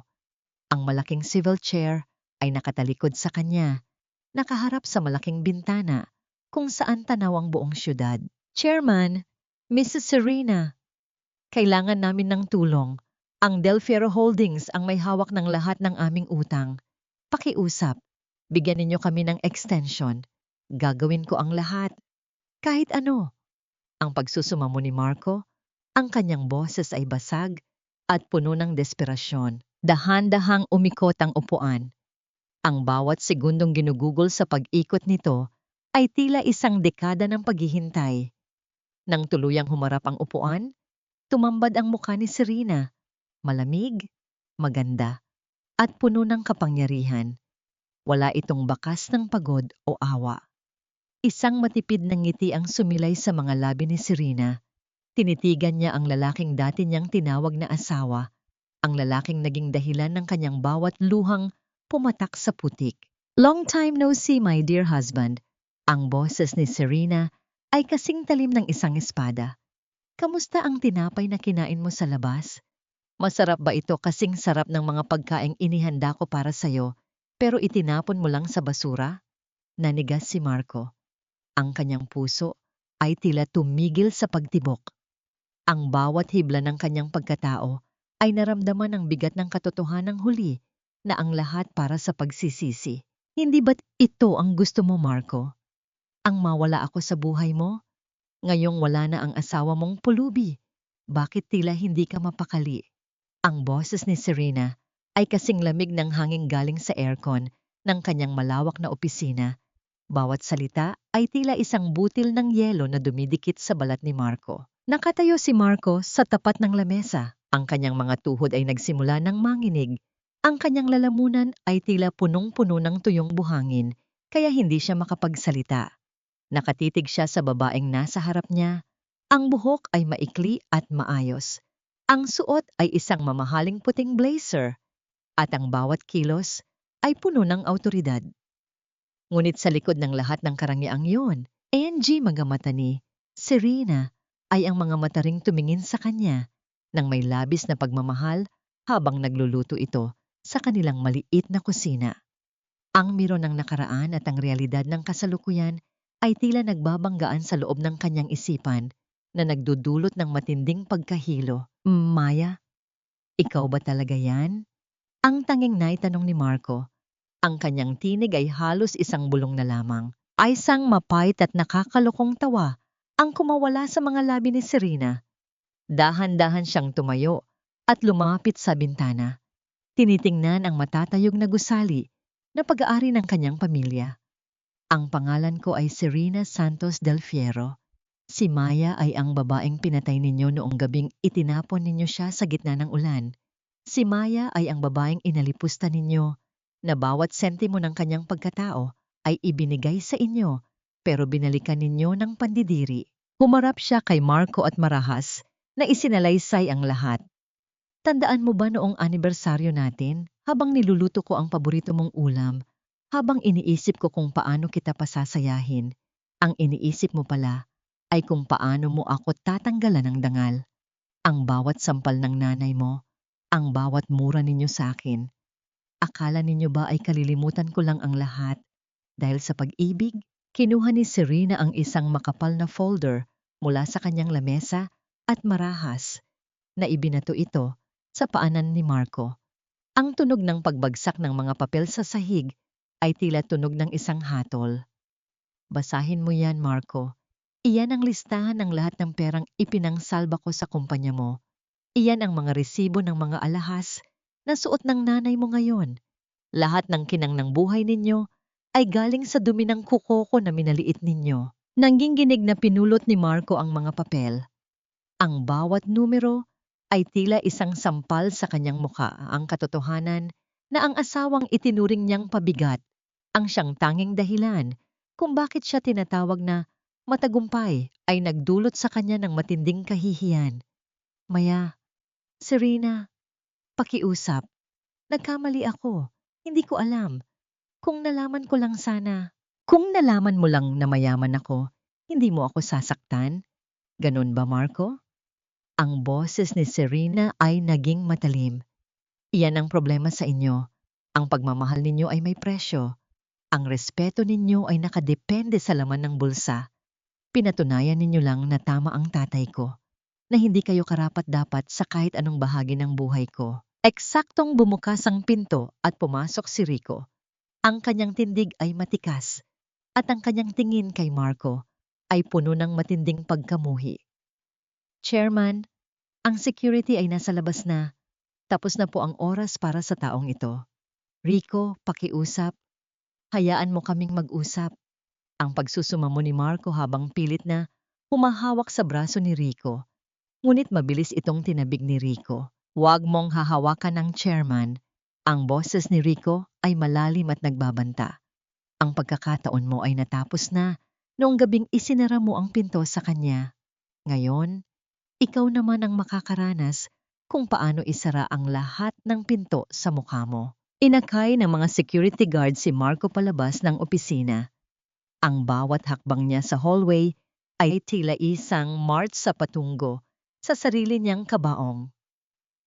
Ang mga empleyado na dati ay yumuyukod sa kanya kapag bumibisita siya bilang asawa ng kung sino mang opisyal, ngayon ay nakatingin sa kanya ng may halong awa at pangungutya. Nang makalabas si Marco sa gusali, mabilis siyang sumakay sa isang taxi at nagpahatid sa kanilang mansyon. Ngunit bago pa man makapasok ang sasakyan sa gate, nakita na niya ang kaguluhan. Ang malaking gate na bakal ay nakabukas at ang mga truck ng kumpanya ng trucking ay nakaparada sa labas. Nakita niya si Doña Imelda na nakaupo sa gilid ng bangketa. Ang kanyang mamahaling bestida ay may bahid na ng alikabok. Ang kanyang buhok ay gulo-gulo at ang kanyang mga mata ay puno ng luha. Ang mga gamit nila, ang mga sofa, ang mga painting, maging ang mga paso ng halaman, ay isa-isang inilalabas ng mga tauhan ng bangko at isinasakay sa truck. Marco, ang bahay natin! Kinuha nila ang lahat. Ang tili ni Doña Imelda ay puno ng desperasyon. Sabi nila, ang nagmamay-ari na raw ng lahat ng utang natin ay ang Del Fierro Holdings. Wala na tayong matitirhan. Napaluhod si Marco sa tabi ng kanyang ina. Tumingin siya sa mansyon na dati ay simbolo ng kanyang kapangyarihan, ngunit ngayon ay tila isang malaking halimaw na bumabalot sa kanya. Naalala niya ang huling sinabi ni Serena sa opisina. Ang bawat hapdi na naramdaman ko sa ilalim ng ulan, ibabalik ko sa inyo ng doble. Ang bulong ni Marco sa sarili, habang ang tunog ng pagsasara ng pinto ng truck ay tila huling hudyat ng kanilang tuluyang pagbagsak. Nakatitig siya sa kawalan, habang ang mga kapitbahay ay nagsisimula ng lumabas at magbulungan, pinapanood ang pagguho ng pamilyang dati ay kinatatakutan dahil sa yaman, ngunit ngayon ay kinamumuhian dahil sa kanilang kawalan ng puso. Ang bawat reyna ay may hangganan ng kapangyarihan, lalo na kung ang korona niya ay gawa lamang sa buhangin. Sa umagang iyon, ang labi ng Del Fierro Holdings ay nabulabog ng isang tinig na pamilyar sa lahat. Isang tinig na puno ng puot, pagmamataas, at desperasyon. Paraanin ninyo ako. Alam ninyo ba kung sino ang hinaharangan ninyo? Ako ang biyena ng chairman ninyo. Ako ang nagturo sa babaeng iyan kung paano humawak ng kubyertos. Ang sigaw ni Doña Imelda ay umalingaw-ngaw sa malawak na labi. Tila isang sirang plaka na pilit na binabalik ang nakaraan. Ang kanyang buhok ay gulo-gulo at ang kanyang mamahaling terno ay may mga mantsa na ng pawis at alikabok mula sa pagkakapalayas sa kanila sa mansyon. Ang mga security guard ay nanatiling parang mga pader, walang emosyon habang hinaharangan ang matanda. Ngunit sa isang hudyat mula sa intercom, dahan-dahan silang tumabi. Papaskin siya, ang utos ni Serena, mula sa itaas. Nang bumukas ang pinto ng opisina ni Serena, pumasok si Doña Imelda na tila ba siya pa rin ang nagmamay-ari ng mundo. Ngunit ang kanyang boses ay napatigil nang makita niya si Serena na nakaupo sa likod ng malawak na mesa, napapalibutan ng karangyaan na hindi niya kailanman naabot. Maya, ikaw na bata ka. Anong kalokohan ito? Ibalik mo ang mansyon namin. Ibalik mo ang mga alahas ko, ang sigaw ni Imelda habang dinuduro si Serena. Wala kang utang na loob. Pagkatapos ka naming kupkupin sa loob ng 3 taon, ganito ang igaganti mo. Dahan-dahang tumayo si Serena. Hindi siya sumigaw. Sa halip kinuha niya ang kanyang tasa ng kape at tila hindi sinasadyang nasagi Ang isang vase ng bulaklak sa gilid ng mesa, ang tubig at ang ilang talulot ng rosas ay kumalat sa makinis na sahig. Linisin mo yan. Ang boses ni Serena ay kasing lamig ng semento. Ano? Ako? Pinaglilinis mo ako? Ang mukha ni Imelda ay namula sa tindi ng galit. Bakit? Doña Imelda? Hindi ba't yan ang palagi mong sinasabi sa akin noon? Maya, linisin mo ang dumi ng aso. Maya, dilaan mo ang sahig para kuminang. Ngayong narito ka sa pamamahay ko, ikaw ang dapat sumunod sa patakaran ko. Ang bawat salita ni Serena ay tila isang latay na tumatama sa mukha ng matanda. Linisin mo ang kalat na ito at baka pag-isipan ko kung bibigyan kita ng pambili ng gamot mo sa high blood. Dahil sa takot at sa matinding pangangailangan, dahan-dahang lumuhod si Doña Imelda. Ang kanyang mga tuhod na dati ay tanging para sa pagyayabang, ngayon ay sumasayad sa malamig na tiles. Ginamit niya ang kanyang mamahaling panyo para punasan ang tubig sa sahig habang ang mga luha ng kahihiyan ay dahan-dahang pumapatak at humahalo sa dumi. Masyado kang mapagmataas, Serena, ang bulong ni Imelda habang nakayuko. Mayaman ka nga, pero kargador lang ang tatay mo. Ang dugo mo ay dugong kalsada pa rin. Ay isang mapait na ngiti ang sumilay sa mga labi ni Serena. Ang dugong kalsada na sinasabi mo, madam, ang siyang nagpapakain sa iyo ngayon. At tungkol sa iyong prinsesa na si Chloe. Alam mo ba kung nasaan siya ngayon? Habang nagmamakaawa ka rito, si Chloe ay nasa airport na. Dala ang huling pera na ninakaw niya sa vault mo. Iniwan na kayo ng babaeng akala ninyo ay magliligtas sa inyo. Ang panyo sa kamay ni Imelda ay nalaglag. Ang katotohanan ay tila isang malaking bato na dumagan sa kanyang dibdib. Wala na ang mansyon, wala na ang kumpanya, at wala na ang huling pag-asa nila. Makalipas ang ilang oras, ang realidad ng kanilang pagbagsak ay tuluyan ng nanahan sa isang madilim at masikip na silid sa tondo kung saan ang amoy ng kanal at basura ay nanunuot sa bintana. Nakaupo sina Marco at Doña Imelda. Ang dingding ay gawa lamang sa tagpitagping yero at plywood. Ang ingay ng mga batang naghahabulan sa labas at ang tunog ng mga tricycle ay hindi tumitigil. Inilapag ni Marco ang isang plastik na supot sa ibabaw ng maliit na lamesang kahoy. Ito lang ang nakayanan ng pera ko, ma. Adobo mula sa karinderya sa kanto. Dahan-dahang binuksan ni Imelda ang supot. Ang amoy ng murang toyo at mantika ay humahalimuyak. Malayo sa mga pagkaing inihahanda ni Maya noon. Kumuha siya ng isang subo, ngunit ang bawat ngunot ay tila may kasamang pait. Ito ang lasa ng kahirapan. Ito ang lasa ng bawat pagkakataong tinapon niya ang pagkain ni Maya dahil hindi masarap. Kailangan nating bumawi, Marco. Ang boses ni Imelda ay puno ng desperation. Hindi tayo pwedeng mabulok dito. Ngunit si Marco ay hindi sumasagot. Nakatitig lamang siya sa isang lumang cabinet na kasamang nakuha nila mula sa bodega ng mansion bago ito tuluyang naselyuhan. May nakita siyang isang maliit na siwang sa likuran ng cabinet. Gamit ang isang kutsilyo, pilit niyang binuksan ang tagong bahagi nito. Isang lumang sobre na may tatak ng isang ospital ang nalaglag. Ang papel ay madilaw na at ang tinta ay medyo kupas na rin. Ngunit nang basahin ni Marco ang nilalaman nito, ang kanyang mga mata ay nanlaki at ang kanyang hininga ay tila tumigil. Ma, ano ito? Ang tanong ni Marco, ang kanyang boses ay nanginginig. Ang sulat na ito, tungkol sa tatay ni Serena. Bakit nakatago ito sa atin? Ang mukha ni Doña Imelda ay biglang namutla. Mas maputla pa kaysa noong pinalayas sila. Ang takot na naroon ay hindi na dahil sa kahirapan, kundi dahil sa isang sikretong inakala niyang mabaon na sa limot. Sa kabilang dako, sa loob ng kanyang opisina, hawak ni Serena ang isang lumang litrato ng kanyang ama. Pa, malapit na. Pero bakit parang may kulang pa rin? Ang bulong niya sa hangin. Hindi niya alam na ang pinakamalaking twist ng kanyang buhay ay nakasulat sa papel na kasalukuyang hawak ng lalaking kanyang kinasusuklaman. Ang bawat lihim ay tila isang malalim na sugat, maaaring matakpan ng makinis na balat, ngunit sa ilalim ay patuloy itong nagnanaknak hanggang sa tuluyang bumukas. Sa loob ng masikip na barong-barong sa tondo, ang liwanag mula sa isang pundidong bumbilya ay pabalik-balik na kumukurap, tila nakikiramay sa tensyong bumabalot sa maginang de Vega. Ma, sumagot ka.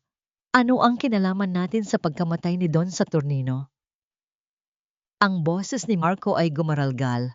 Ang kanyang mga kamay, na hawak ang lumang sobre, ay nanginginig sa matinding takot at galit. Sinasabi rito na bago siya mamatay, may mga dokumentong pinirmahan siya sa ilalim ng matinding gamot, at ang pangalan mo ang nakalagay bilang witness. Pinagnakawan niyo ba ang tatay ni Serena? Napaupo si Doña Imelda sa isang sirang silya. Ang kanyang mukha ay nawalan ng kulay. Ginawa ko lang ang kailangan para mabuhay tayo, Marco. Ang tatay ni Serena, masyado siyang mapagtiwala. Hindi niya alam na ang mundong ito ay para sa mga mabilis at tuso. Hindi ko akalain na babalik ang anak niya para bawiin ang lahat. Ang bawat salita ng matanda ay tila pag-amin ng isang krimeng matagal nang ibinaon sa limot, isang pagtatapat na tuluyang nagpabagsak sa huling dangal na pinanghahawakan ni Marco. Samantala, malayo sa baho at ingay ng tondo, dahan-dahang naglalakad si Serena sa ilalim ng mga dambuhalang puno sa Luneta Park. Ang malamig na simoy ng hangin mula sa Manila Bay ay humahaplos sa kanyang muka, ngunit hindi nito kayang palamigin ang nag-aapoy na katanungan sa kanyang dibdib.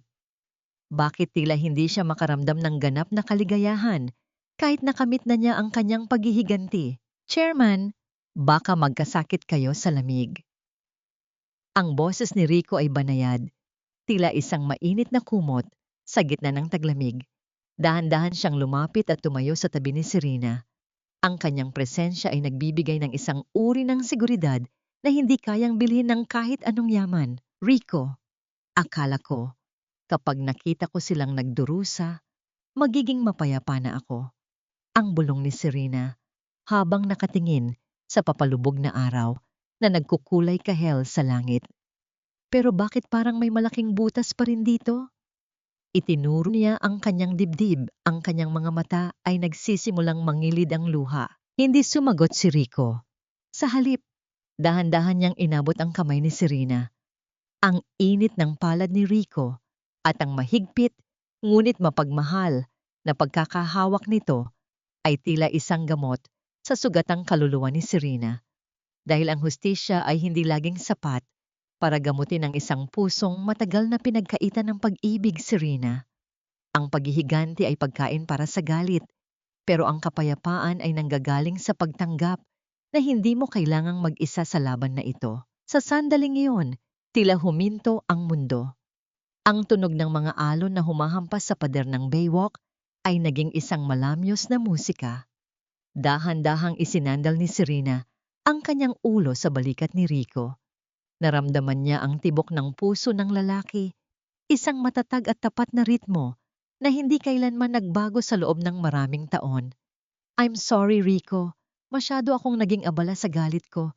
Hindi ko napansin na palagi kang nasa tabi ko. Ang tapat na pag-amin ni Serena. Hinding-hindi ako aalis, Serena. Kahit anong mangyari. Ang pangako ni Rico, bago niya dahan-dahang inayos ang isang hibla ng buhok na humaharang sa mukha ni Serena. Ang titig ng kanilang mga mata ay puno ng mga salitang hindi kayang bigkasin ng bibig. Isang pag-ibig na naghintay, nagtiis, at sa wakas ay natagpuan ang tamang panahon para sumibol. Ngunit ang katahimikan ng gabi ay biglang binuwag ng isang marahas na sigaw. Serena, mag-usap tayo. Mula sa dilim ay lumitaw ang isang figura na halos hindi na makilala. Si Marco, na may hawak na bote ng alak at gusot-gusot ang damit, ay pasuray-suray na lumapit. Ang kanyang mga mata ay nanlilisik sa pagitan ng kalasingan at desperasyon. Akala mo ba tapos na ang lahat? Hawak ko ang katotohanan. Ang tatay mo, namatay siyang niloloko ng pamilya ko. At ngayon, gusto kong ibalik mo ang lahat sa akin kapalit ng sikretong ito. Mabilis na humarang si Rico sa harap ni Serena. Ang kanyang buong katawan ay naging matigas tila isang pader ng bakal. Umalis ka na rito, Marco. Wala ka nang makukuha sa kanya. Sino ka para pigilan ako? Isang tauhan lang. Isang aso. Ang sigaw ni Marco habang marahas na itinutulak si Rico. Sa gitna ng kaguluhan, isang mabilis na pagbunot ng isang matalim na bagay mula sa bulsa ni Marco ang nagpasilaw sa ilalim ng ilaw ng poste. Isang matunog na pagtama ng bakal sa laman ang narinig, kasunod ng isang mabilis na pag-ungol ng sakit. Dahan-dahang bumagsak si Rico sa semento habang ang kanyang kamay ay nakahawak sa kanyang tagiliran na nagsisimula ng mabahira ng madilim na likido. Rico. Ang tili ni Serena ay yumanig sa buong paligid. Ang kanyang puso ay tila tumigil sa pagtibok nang makita ang lalaking nag-iisang nagmahal sa kanya ay dahan-dahang nawawalan ng malay sa kanyang mga bisig. Nakatayo si Marco, hawak ang dugo ang patalim. Ang kanyang muka ay puno ng pagkagulat sa sarili niyang ginawa. Ang tunog ng paparating na mga sirena ng pulis ay nagsimulang umalingaw-ngaw sa malayo. Ngunit para kay Serena, ang tanging ingay na naririnig niya ay ang mahinang hininga ni Rico na tila dahan-dahang kumakawala sa hangin. Ang bawat patak ng dugo sa puting damit ni Serena ay tila mga titik ng isang sumpa na hinding-hindi na mabubura. Sa loob ng nagmamadaling ambulansya, ang tunog ng oxygen monitor ay tila isang mabilis at nakakatakot na orasan. Bawat tunog ay nagpapaalala kay Serena na ang buhay ni Rico ay dahan-dahang dumadaos-dos sa kanyang mga daliri. Rico, huwag kang bibitiw. Pakiusap, huwag ngayon. Ang bulong ni Serena ay basag. Ang kanyang mga kamay na dati ay matatag sa pagpirma ng mga bilyon-bilyong kontrata, ngayon ay nanginginig habang nakahawak sa malamig na kamay ng lalaki. Sa sandaling iyon, ang lahat ng kanyang yaman, ang mga barko, ang mga gusali, ang mga gintong alahas, ay naging walang silbi. Ang tanging hiling niya ay ang muling makitang kumislap ang mga mata ni Rico. Nang makarating sila sa ospital, ang amoy ng lason na antiseptic at ang malamig na liwanag ng emergency room ay sumalubong sa kanya. Pilit na inihiwalay ng mga nurse si Serena kay Rico. Ang tunog ng mga gulong ng stretcher na mabilis na tumatakbo sa pasilyo ay dahan-dahang nawala sa likod ng malaking pintuang bakal. Naiwan si Serena na mag-isa, nakatitig sa kanyang mga duguang palad. Ngunit, ang pighati sa kanyang mga mata ay dahan-dahang napalitan ng isang mapanganib na ningning. Ang pag-ibig na nagbibigay sa kanya ng liwanag ay binalot ng isang madilim na determinasyon. Kinuha niya ang kanyang telepono. Rico is hurt because of those people. Ang boses ni Serena sa kabilang linya ay hindi na manginginig. Ito ay kasing talim ng surgical knife. Fine, Chloe. I don't care how much it costs. Huwag niyo siyang hahayaang makalabas ng bansa. At si Marco, gusto ko siyang makita na nagmamakaawa sa bawat sulok ng syudad na ito. Sa loob lamang ng ilang oras, ang kapangyarihan ng Del Fierro Holdings ay kumilos na parang isang dambuhalang lambat. Nahuli si Chloe sa loob ng isang pribadong hangar sa airport, bit-bit ang mga bag na puno ng pera at alahas na ninakaw niya mula sa mga De Vega. Sa ilalim ng matinding pressure ng mga abogado ni Serena, mabilis na kumanta si Chloe. Hindi lang siya ang may sala. Inamin niya na alam ni Marco ang lahat ng kanyang panloloko, ngunit piniling manahimik para makuha ang bahagi ng pera ni Chloe at tuluyang maalis si Maya sa buhay niya. Isang dobleng pagkakanulo. Ang sakit na naramdaman ni Serena ay naging isang malamig na galit na walang hangganan. Kinabukasan, sa isang marangyang hotel sa Makati, idinaos ang isang charity auction para sa mga biktima ng pang-aabuso. Isang kaganapang inorganisa mismo ni Serena. Inimbita niya ang lahat ng matataas na tao sa lipunan at sa isang tila makadiyos na kilos, ay pinahintulutan ng mga De Vega na magtrabaho doon bilang service staff upang mabawasan daw ang kanilang mga utang. Nakatayo si Serena sa entablado. Suot ang isang itim na velvet na gown, tila isang anghel ng kamatayan. Sa ibaba, Nakikita niya si Marco, suot ang uniforme ng isang waiter. Nanginginig ang mga kamay habang nagsisilbi ng alak sa mga taong dati ay kalaro niya sa golf. Nakita rin niya si Doña Imelda sa gilid, napipilitang maglinis ng mga natapong pagkain sa ilalim ng mapanghusgang mga mata ng kanyang mga dating amiga. This clock is an heirloom of the De Vega family, anunsyo ng auctioneer habang itinaas ang gintong relo ni Marco na kinuha mula sa sanglaan. I bid 1 million pesos. Ang malamig na boses ni Serena ang bumasag sa katahimikan. Nang manalo siya sa bidding, tinawag niya si Marco sa entablado. Mr. De Vega, pakidala ito sa isang taong nangangailangan sa kanto. Utos ni Serena habang ibinibigay ang relo kay Marco. Dahil ang mga bagay na walang halaga sa akin ay baka makapagpakain pa ng isang pamilyang tunay na nagtatrabaho. Ang bawat mata sa bulwagan ay nakatingin sa kahihiyan ni Marco. Ang tunog ng mga bulungan at hagik-hik ng mga bisita ay tila mga sampal na paulit-ulit na tumatama sa kanyang mukha. Ngunit ang gabi ng paghihiganti ay hindi pa tapos. Sa gitna ng kasiyahan, ang malalaking pintuan ng ballroom ay marahas na bumukas. Ang matitigas na yabag ng mga pulis na nakasuot ng uniforme ay nagpatigil sa musika. Marco De Vega at Imelda De Vega, aresto kayo sa kasong attempted homicide at syndicated estafa. Ang boses ng opisyal ay umalingaw-ngaw sa buong silid. Nabitawan ni Marco ang tray ng alak. Ang tunog ng mga basag na kristal sa sahig ay tila huling hudyat ng kanilang tuluyang pagbagsak. Habang kinakaladkad sila palabas sa gitna ng mga flash ng kamera, tumingin si Marco kay Serena. Nakita niya ang isang babaeng wala ng bakas ng pag-ibig. Tanging ang refleksyon ng sarili niyang kasamaan ang nakikita niya sa mga mata nito. Serena, patawarin mo kami. Serena!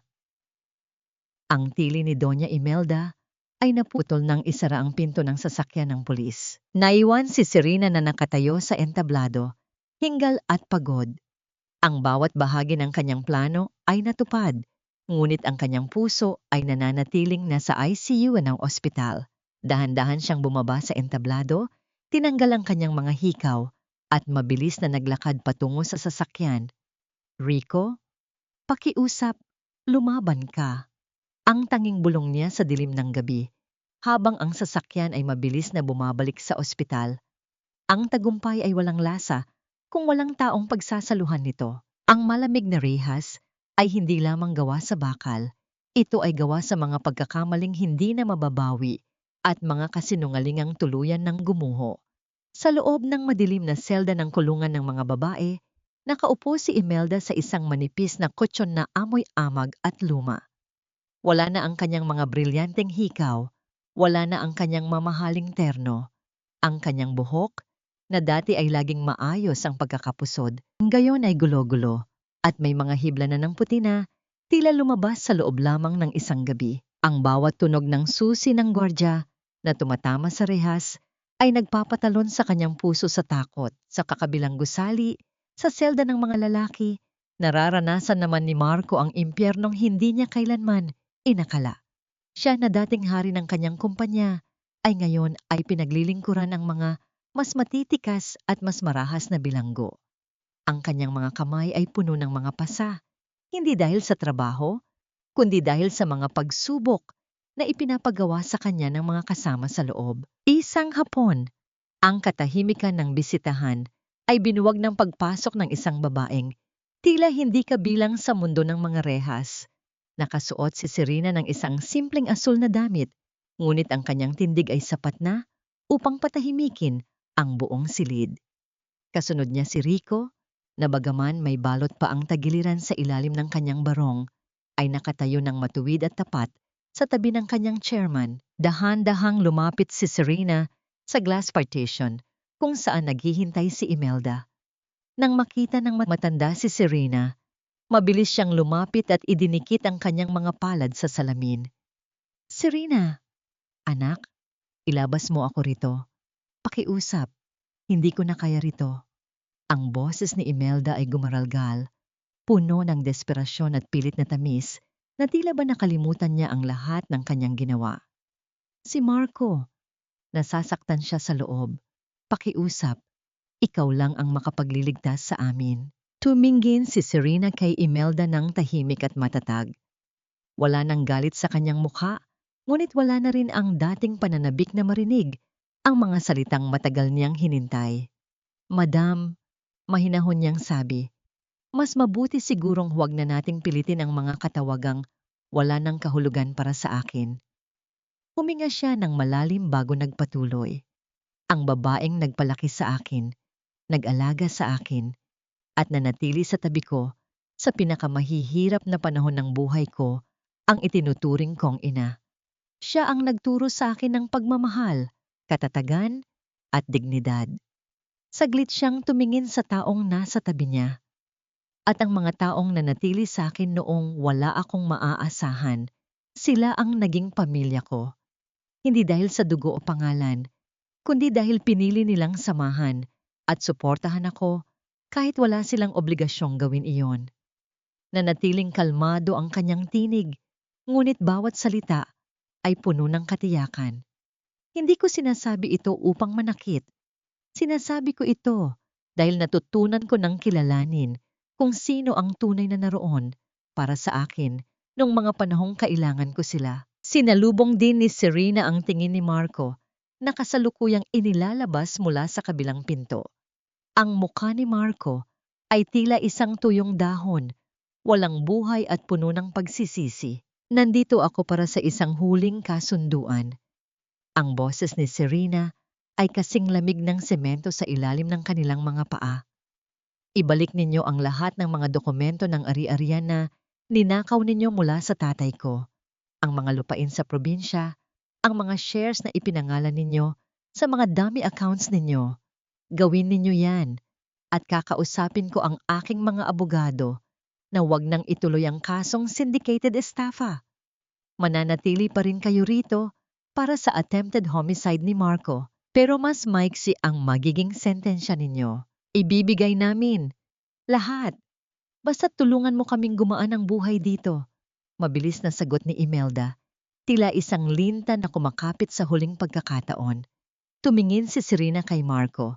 Ang lalaki ay dahan-dahang tumango. Ang kanyang mga mata ay puno ng luha. Patawad, Serena. Hindi ko hihilingin na mahalin mo ako muli. Gusto ko lang malaman mo na huli na nang ma-realize ko kung anong yaman ang tinapon ko para sa basura. Dahan-dahang tumayo si Serena. Wala siyang naramdamang katuwaan sa kanilang pagdurusa, tanging isang malalim na pakiramdam ng paglaya. Inabot niya ang isang paper bag kay Rico na siya namang iniabot sa gwardya para ibigay sa mag-ina. Sa loob niyan ay may isang baonan ng adobo, ang sabi ni Serena. Iyan ang huling pagkaing inihanda ko bilang maya. Kainin ninyo yan habang iniisip ninyo ang bawat pagkakataong itinapon ninyo ang aking kabutihan. Iyan na ang huling ugnayan natin. Habang naglalakad si Serena palabas ng kulungan, narinig niya ang mahinang tunog ng pag-iyak ni Marco at ang desperadong tawag ni Imelda. Ngunit hindi na siya lumingon. Ang bawat hakbang niya patungo sa labas ay tila pagtatanggal ng isang mabigat na kadena sa kanyang puso. Sa labas ng gate, sumalubong sa kanya ang mainit na sikat ng araw at ang sariwang hangin ng kalayaan. Lumingon siya kay Rico na kasalukuyang nakatitig sa kanya nang may malalim na paghanga. Tapos na ba, Miss Serena? Ang tanong ni Rico. Tapos na ang paghihiganti, Rico. Ngunit may isang bagay pa akong kailangang gawin para tuluyang gumaling ang sugat na ito. Ang boses ni Serena ay naging malambot. Tumingin siya sa malayo, sa direksyon kung saan nanggagaling ang amoy ng dagat. Bago sila makapasok sa sasakyan, isang balita ang dumating sa telepono ni Rico.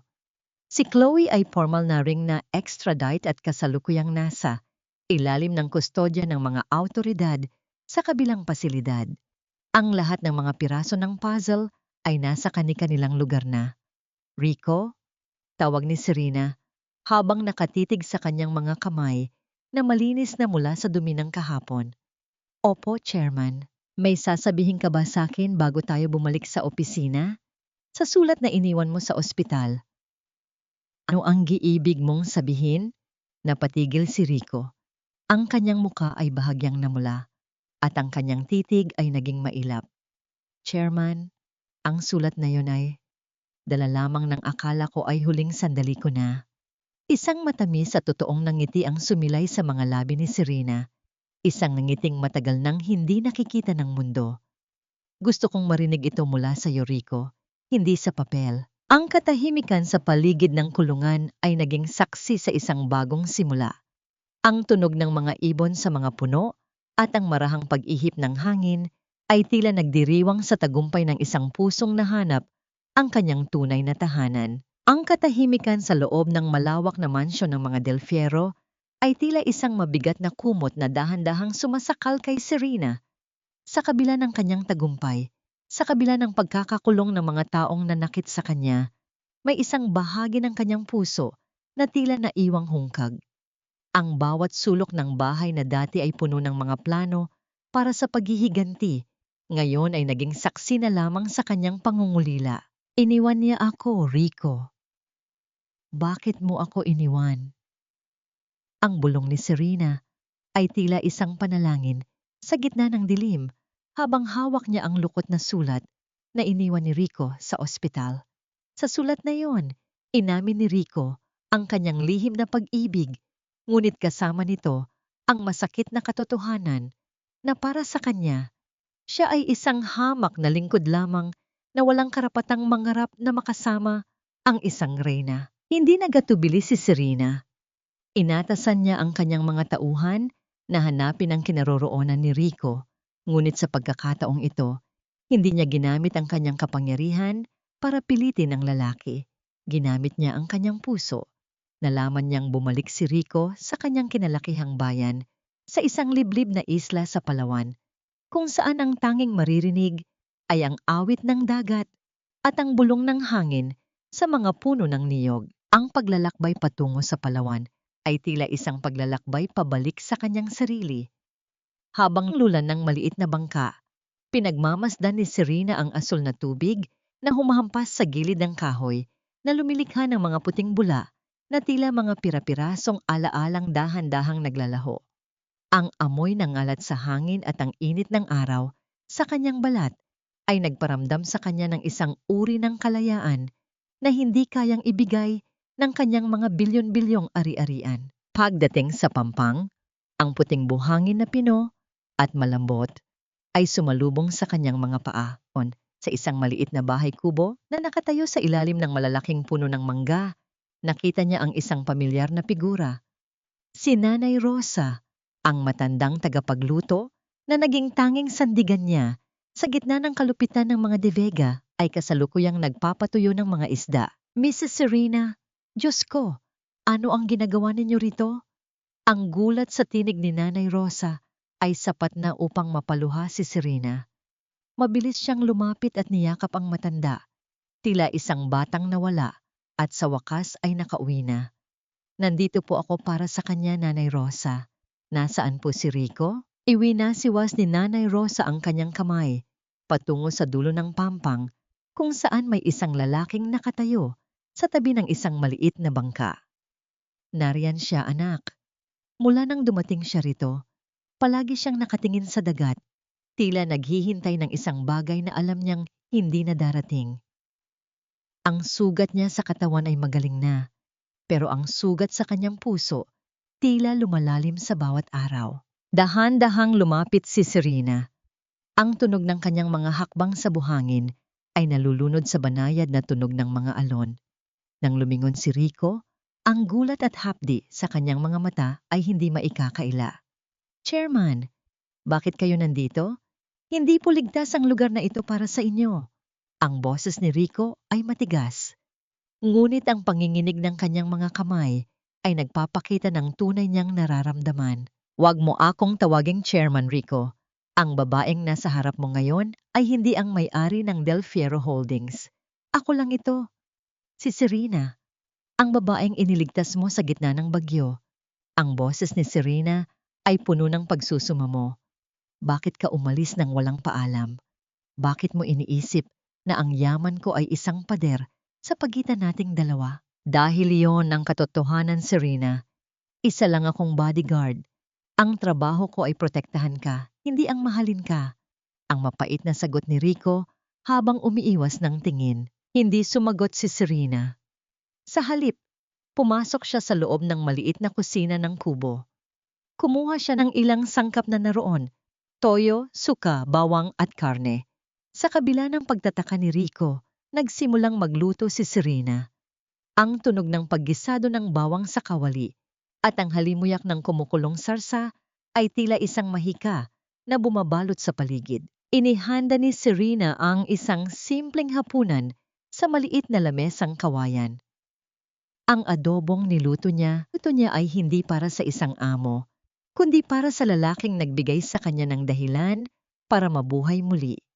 Pinanood ni Rico ang bawat kilos ni Serena, ang paraan ng pag-aayos nito ng mga plato, ang marahang pagpunas sa pawis sa noo, at ang tapat na nangiti habang inaabot ang kutsara. Dati, nagluluto ako para sa mga taong kinasusuklaman ko dahil iyon ang tungkulin ko bilang asawa. Ngayon, nagluluto ako para sa lalaking mahal ko dahil ito ang gusto ng puso ko. Ang bulong ni Serena habang nakatingin ng diretso sa mga mata ni Rico.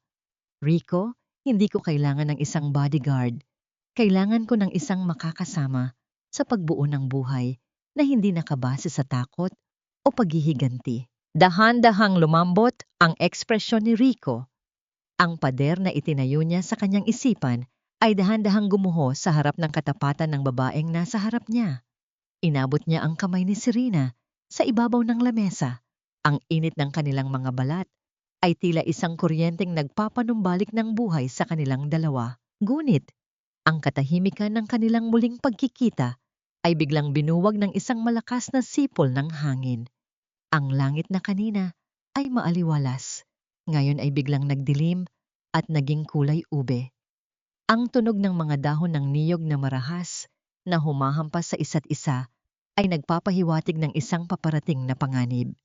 Ang dagat na kanina ay kalmado, ngayon ay nagsisimula ng magpadala ng dambuhalang mga alon na humahampas sa pampang. Isang bagyo.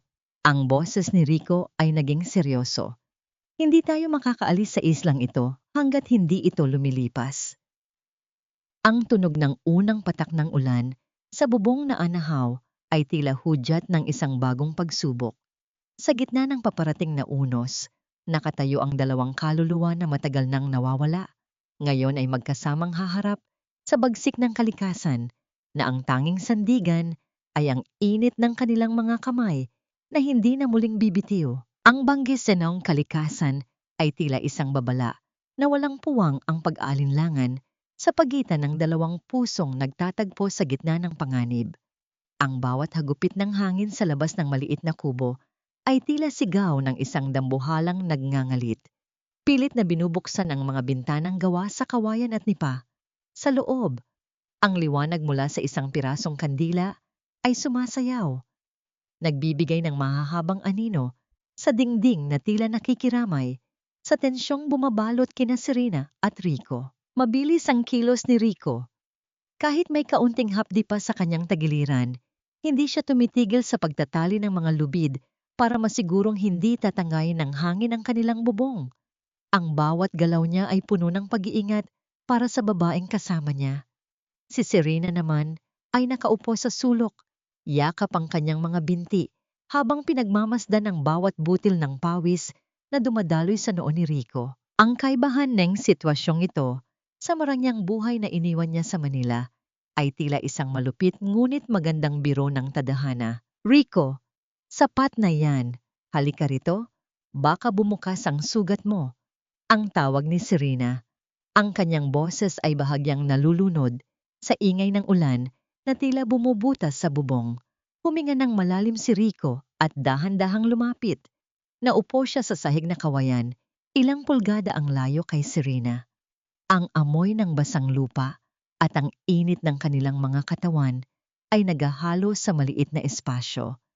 Ang katahimikan sa pagitan nila ay tila mas malakas pa kaysa sa kulog na yumanig sa buong isla. Serena, bakit ka ba talaga nandito? Ang tanong ni Rico ay tila isang buntong hininga. Hindi mo kailangang dumanas ng ganito. Sa Manila, may generator ka, may matibay na pader at may mga taong magsisilbi sa bawat hiling mo. Tumingin si Serena ng diretso sa mga mata ni Rico. Ang liwanag ng kandila ay nagpapakita ng katapatan sa kanyang mga balintataw. Lahat ng sinasabi mo, Rico, ay mga bagay na kayang bilhin ng pera. Pero ang pakiramdam na ligtas ako dahil alam kong hindi mo ako iiwan. Iyon ang bagay na wala sa Manila simula nang umalis ka. Sa loob ng mansyon, ako ang chairman. Pero dito, sa gitna ng bagyong ito, ako lang si Serena. At si Serena ay pagod na sa pagiging mag-isa. Dahan-dahang itinaas ni Rico ang kanyang kamay. Tila nag-aalinlangan kung dapat bang hawakan ang mukha ng babaeng itinuring niyang reyna sa loob ng maraming taon. Mula noong bata pa tayo, Serena, noong bago pa pumanaw si Don Saturnino, alam ko na ang lugar ko. Tagapangalaga mo ako. Isang anino na laging nakasunod. Hindi ko kailanman naisip na darating ang araw na hihilingin mo ang higit pa sa serbisyo ko dahil hindi mo nakita ang sarili mo sa paraan ng pagtingin ko sa'yo. Ang bulong ni Serena habang siya na ang gumawa ng hakbang para hawakan ang kamay ni Rico. Hindi kita nakita bilang anino, Rico. Ikaw ang tanging liwanag ko noong gabing itinapon ako sa ulan. Ikaw ang tanging dahilan kung bakit hindi tuluyang naging bato ang puso ko sa gitna ng paghihiganti. Isang malakas na dagundong ng kulog ang muling bumasag sa paligid, kasunod ng pansamantalang pagkamatay ng ilaw ng kandila. Sa gitna ng kadiliman, tanging ang tunog ng kanilang mabilis na paghinga ang maririnig. Naramdaman ni Serena ang matitipunong bisig ni Rico na bumalot sa kanyang nanginginig na katawan. Ang yakap na iyon ay hindi yakap ng isang bodyguard sa kanyang amo, kundi yakap ng isang lalaking nahanap na ang kanyang hantungan. Dahan-dahang nagtagpo ang kanilang mga labi sa gitna ng dilim. Isang halik na puno ng mga tao ng pangungulila, ng mga lihim na pagtingin, at ng pangakong kahit anong unos ang dumating ay hindi na sila muling magkakahiwalay. Ang halik na yon ay tila naging isang gamot na nagpapahilom sa bawat sugat ng nakaraan. Ang mga sampal ni Doña Imelda, ang mga panlalait ni Marco, at ang bawat gabing puno ng luha. Nang muling sumikat ang araw, ang dagat ay naging kasing kalmado ng isang salamin. Ang mga sirang sanga ng puno sa paligid ay tila mga labi ng isang digmaang natapos na. Lumabas sina Serena at Rico sa pampang, magkahawak kamay, habang pinagmamasdan ang kulay kahel na langit. Rico, tawag ni Serena, habang nakasandal ang kanyang ulo sa balikat ng lalaki. Opo, Serena, handa na akong bumalik, hindi para maghiganti, kundi para itama ang lahat. Pero sa pagkakataong ito, hindi ka na maglalakad sa likuran ko, maglalakad tayo ng magkatabi. Isang matamis na ngiti ang isinalubong ni Rico, isang ngiting punong-puno ng pag-asa. Ngunit ang kanilang katahimikan ay naputol nang marinig ang isang pamilyar na tunog sa di kalayuan, ang tunog ng isang helicopter na mabilis na lumalapit sa isla. Ang mga tauhan mo, Serena, nahanap na nila tayo. Ang boses ni Rico ay muling naging seryoso. Kinuha niya ang kanyang telepono na kani-kanina lang ay nagkaroon muli ng signal. Isang mensahe ang bumungad sa kanya mula sa Manila. Mrs. Serena, kailangan nating magmadali, ang sabi ni Rico habang binabasa ang balita. Ang kumpanya, ang mga dating kasosyo ni Marco, ay sinusubukang gamitin ang pagkawala mo para daw musing take over ang board. At may balita rin tungkol sa paglaya ni Doña Imelda sa pamamagitan ng isang butas sa batas. Ang ningning sa mga mata ni Serena ay muling naging matalim. Akala nila ay nahanap na nila ang aking kahinaan. Hindi nila alam na sa islang ito, natagpuan ko ang aking pinakamalaking lakas. Habang ang helicopter ay dahan-dahang lumalapag sa buhanginan, ang hangin na nililikha ng mga elise nito ay tila isang hudyat ng huling pakikipagtunggali. Tumingin si Serena kay Rico at sa isang simpleng tango, alam nilang dalawa na ang reyna ay babalik na sa kanyang kaharian, hindi na bilang isang sugatang anino, kundi bilang isang babaeng may pusong bakal at pag-ibig na walang hangganan. Ang tunay na katarungan ay hindi lamang ang pagpapakulong sa mga nagkasala, kundi ang pagpapakita sa kanila na ang bawat butil ng biyayang itinapon nila ay naging isang dambuhalang bundok na hindi na nila kailanman maaabot. Sa gitna ng maingay at malamig na boardroom ng Del Fierro Holdings sa Makati, ang tension ay tila isang mahigpit na lubid na anumang sandali ay mapuputol. The chairman is missing for days. We cannot let the company suffer because of her personal drama. Ang boses ni Mr. Cheng, isa sa mga matatandang board member na dati ay kakampi ni Marco, ay umalingaw sa silid. I propose a vote of no confidence. We need a new leadership. At may mga investor na handang pumasok para isalba tayo mula sa gulo ng pamilya De Vega. Eksaktong itataas na ng mga miyembro ang kanilang mga kamay nang ang malaking pintuang gawa sa mahogany ay marahas na bumukas. Ang tunog ng gintong stilettos sa makinis na tiles ay tila isang mabilis na tambol na nagpapahinto sa lahat ng usapan. Pumasok si Serena, suot ang isang matingkad na pulang suit. Ang kanyang aura ay kasing init ng apoy at kasing tatag ng bakal. Sa tabi niya, suot ang isang eleganteng barong, ay si Rico, hindi na bilang isang anino, kundi bilang isang katuwang na may matikas na tindig. The only drama in this room, Mr. Cheng, is your desperate attempt to steal what is mine. Ang malamig na tinig ni Serena ay bumasag sa katahimikan. Rico, the documents please. Inilapag ni Rico ang isang makapal na folder sa mesa. Lahat ng shares na sinusubukan ninyong ipasa sa mga dummy accounts ni Doña Imelda ay naka-freeze na po. Ang butas sa batas na sinasabi ninyo ay tinakpan na ng aming legal team kagabi. And as for the partners of Marco De Vega, they are currently being questioned by the NBI for money laundering. Nanigas ang mga miyembro ng board. Ang bawat isa sa kanila ay hindi makatingin ng diretso kay Serena.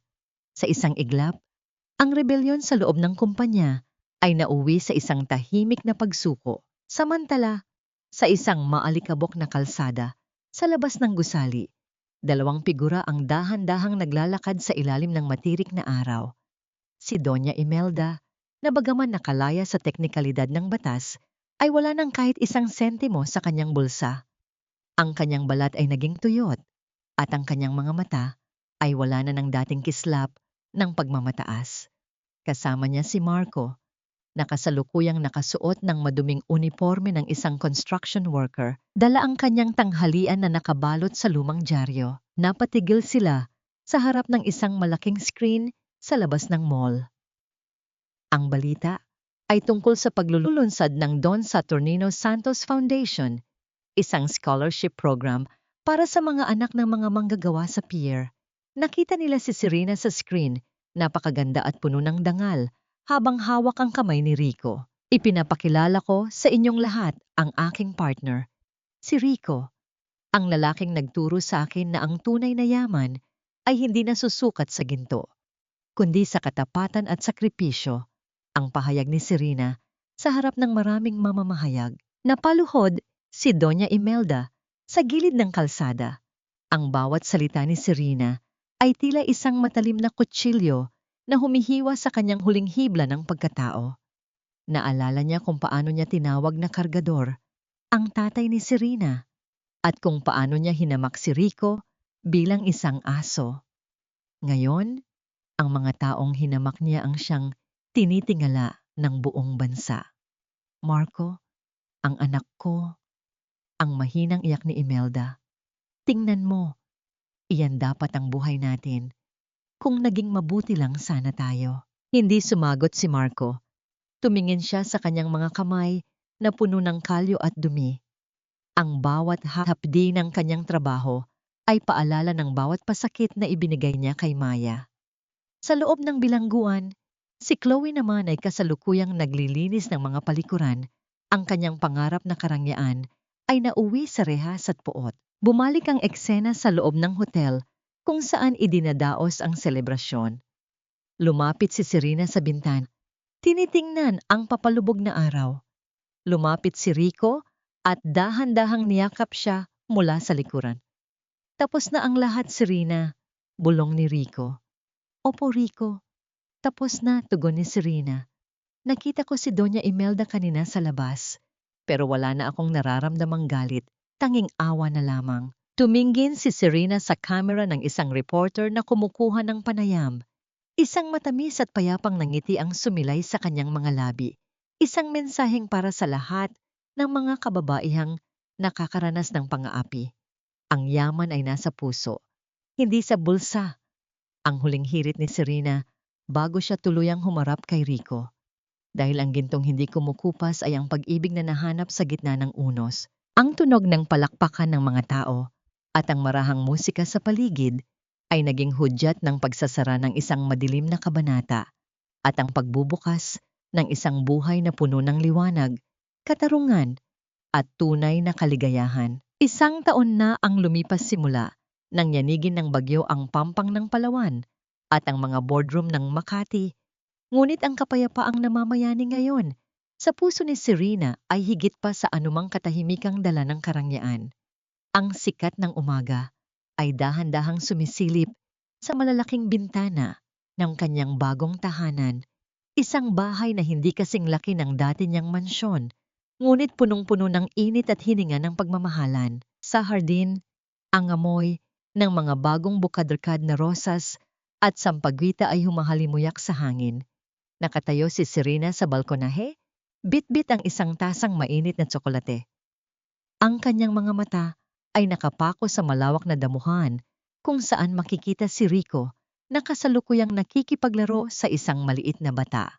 Ang kanilang panganay na si Saturnino na isinunod ang pangalan sa kanyang yumaong ama. Ang tunog ng hagikik ng bata at ang malalim na tawa ni Rico ay tila isang pinakamagandang musika na nagpapalimot sa lahat ng pait ng nakaraan. Chairman, musalay handa na po. Ang tinig ni Nanay Rosa ay nanggaling sa loob, malambing at puno ng katuwaan. Si Nanay Rosa ay hindi na isang katulong, kundi isang mahalagang bahagi na ng kanilang pamilya. Susunod na po, Nanay. Tugon ni Serena ng may matamis na ngiti. Bago pumasok sa loob, kinuha ni Serena ang isang maliit na locket sa kanyang leeg. Sa loob nito ay ang larawan ng kanyang ama. Pa, nakamit ko na ang tunay na yaman, bulong niya sa hangin. Hindi dahil sa mga barko o sa mga gusali, kundi dahil sa pag-ibig na nahanap ko sa gitna ng dumi at hirap. Sa kabilang dako ng syudad, sa isang mataong palengke, sa ilalim ng init ng araw, isang matandang babae ang kasalukuyang nag-aayos ng mga tumpok ng gulay sa isang maliit na pwesto. Si Doña Imelda, na dati ay hindi humahawak ng kahit anong marumi, ngayon ay may mga kalyo na ang mga kamay mula sa pagbubuhat ng mga crates. Ang kanyang suot ay isang simpleng duster na kupas na ang kulay. Wala na siyang nararamdamang galit, tanging ang pagod ng bawat araw at ang bigat ng pagsisisi. Nakita niya si Marcos sa di kalayuan, bit-bit ang isang malaking sako ng bigas para sa isang mamimili. Ang kanyang anak, na dati ay laging naka-Amerika na, ngayon ay basa na ang likod ng pawis at may mga itim na dumi sa mukha. Nang magtagpo ang kanilang mga mata, isang tahimik na pagtanggap ang namagitan sa kanila. Wala na ang pangarap ng karangyaan. Ang tanging mahalaga na lamang ay ang kumita ng sapat para sa susunod na hapunan. Hindi sila pinabayaan ni Serena sa ilalim ng batas. Ang gunit pinili niyang hayaan silang matuto sa pamamagitan ng marangal na paggawa, ang tanging paraan para malinis ang kanilang mga nadungisang kaluluwa. Nang duman ang isang itim na sasakyan sa tapat ng palengke, napatigil si Marco. Nakita niya ang pamilyar na mukha ni Serena sa bintana, ngunit hindi ito huminto para manumbat. Isang maikling pagtanggol lamang ang ibinigay ni Serena bago tuluyang lumampas ang sasakyan. Sa sandaling iyon, alam ni Marco na ang kapatawaran ay hindi isang salita, kundi ang kalayaang mabuhay nang wala ng bitbit na puot. Bumalik si Serena sa ospital na itinayo niya para sa mga mahihirap, ang Serena's Haven. Habang naglalakad siya sa mga pasilyo, nakikita niya ang mga ngiti ng mga inang natulungan at ang mga batang nabigyan ng pag-asa. Ang katarungan para sa kanya ay hindi na ang pagkakakulong ng iba, kundi ang pagpapalaya sa sarili mula sa kulungan ng paghihiganti. Sa pagtatapos ng araw, muling nagkita sina Serena at Rico sa tabing dagat. Ang tunog ng mga alon na humahampas sa pampang ay tila isang mahinahong pagtatapos sa isang mahabang kwento. Dahan-dahang humawak si Rico sa kamay ni Serena. Ang bawat daliri ay magkadikit ng mahigpit, tila isang pangakong hindi na muling bibitiw. Nahanap mo na ba ang hinahanap mo, Serena? Ang mahinahong tanong ni Rico. Opo, Rico, nahanap ko na. Sagot ni Serena habang nakasandal ang ulo sa balikat ng lalaki. Ang tunay na yaman ay hindi nasusukat sa ginto, kundi sa dangal ng puso. At sa bawat pagtitiis, palaging may bukang liwayway na naghihintay. Ang sikat ng papalubog na araw ay nagkukulay ginto sa karagatan, tila isang basbas sa dalawang pusong nagtagumpay sa lahat ng unos. Ang bawat sugat ay naghilom na, at ang bawat luha ay naging perlas ng karunungan. Ang kwento ng babaeng itinapon sa putik ay natapos na, at ang kwento ng reynang nahanap ang kanyang tunay na kapangyarihan sa pag-ibig ay nagsimula na.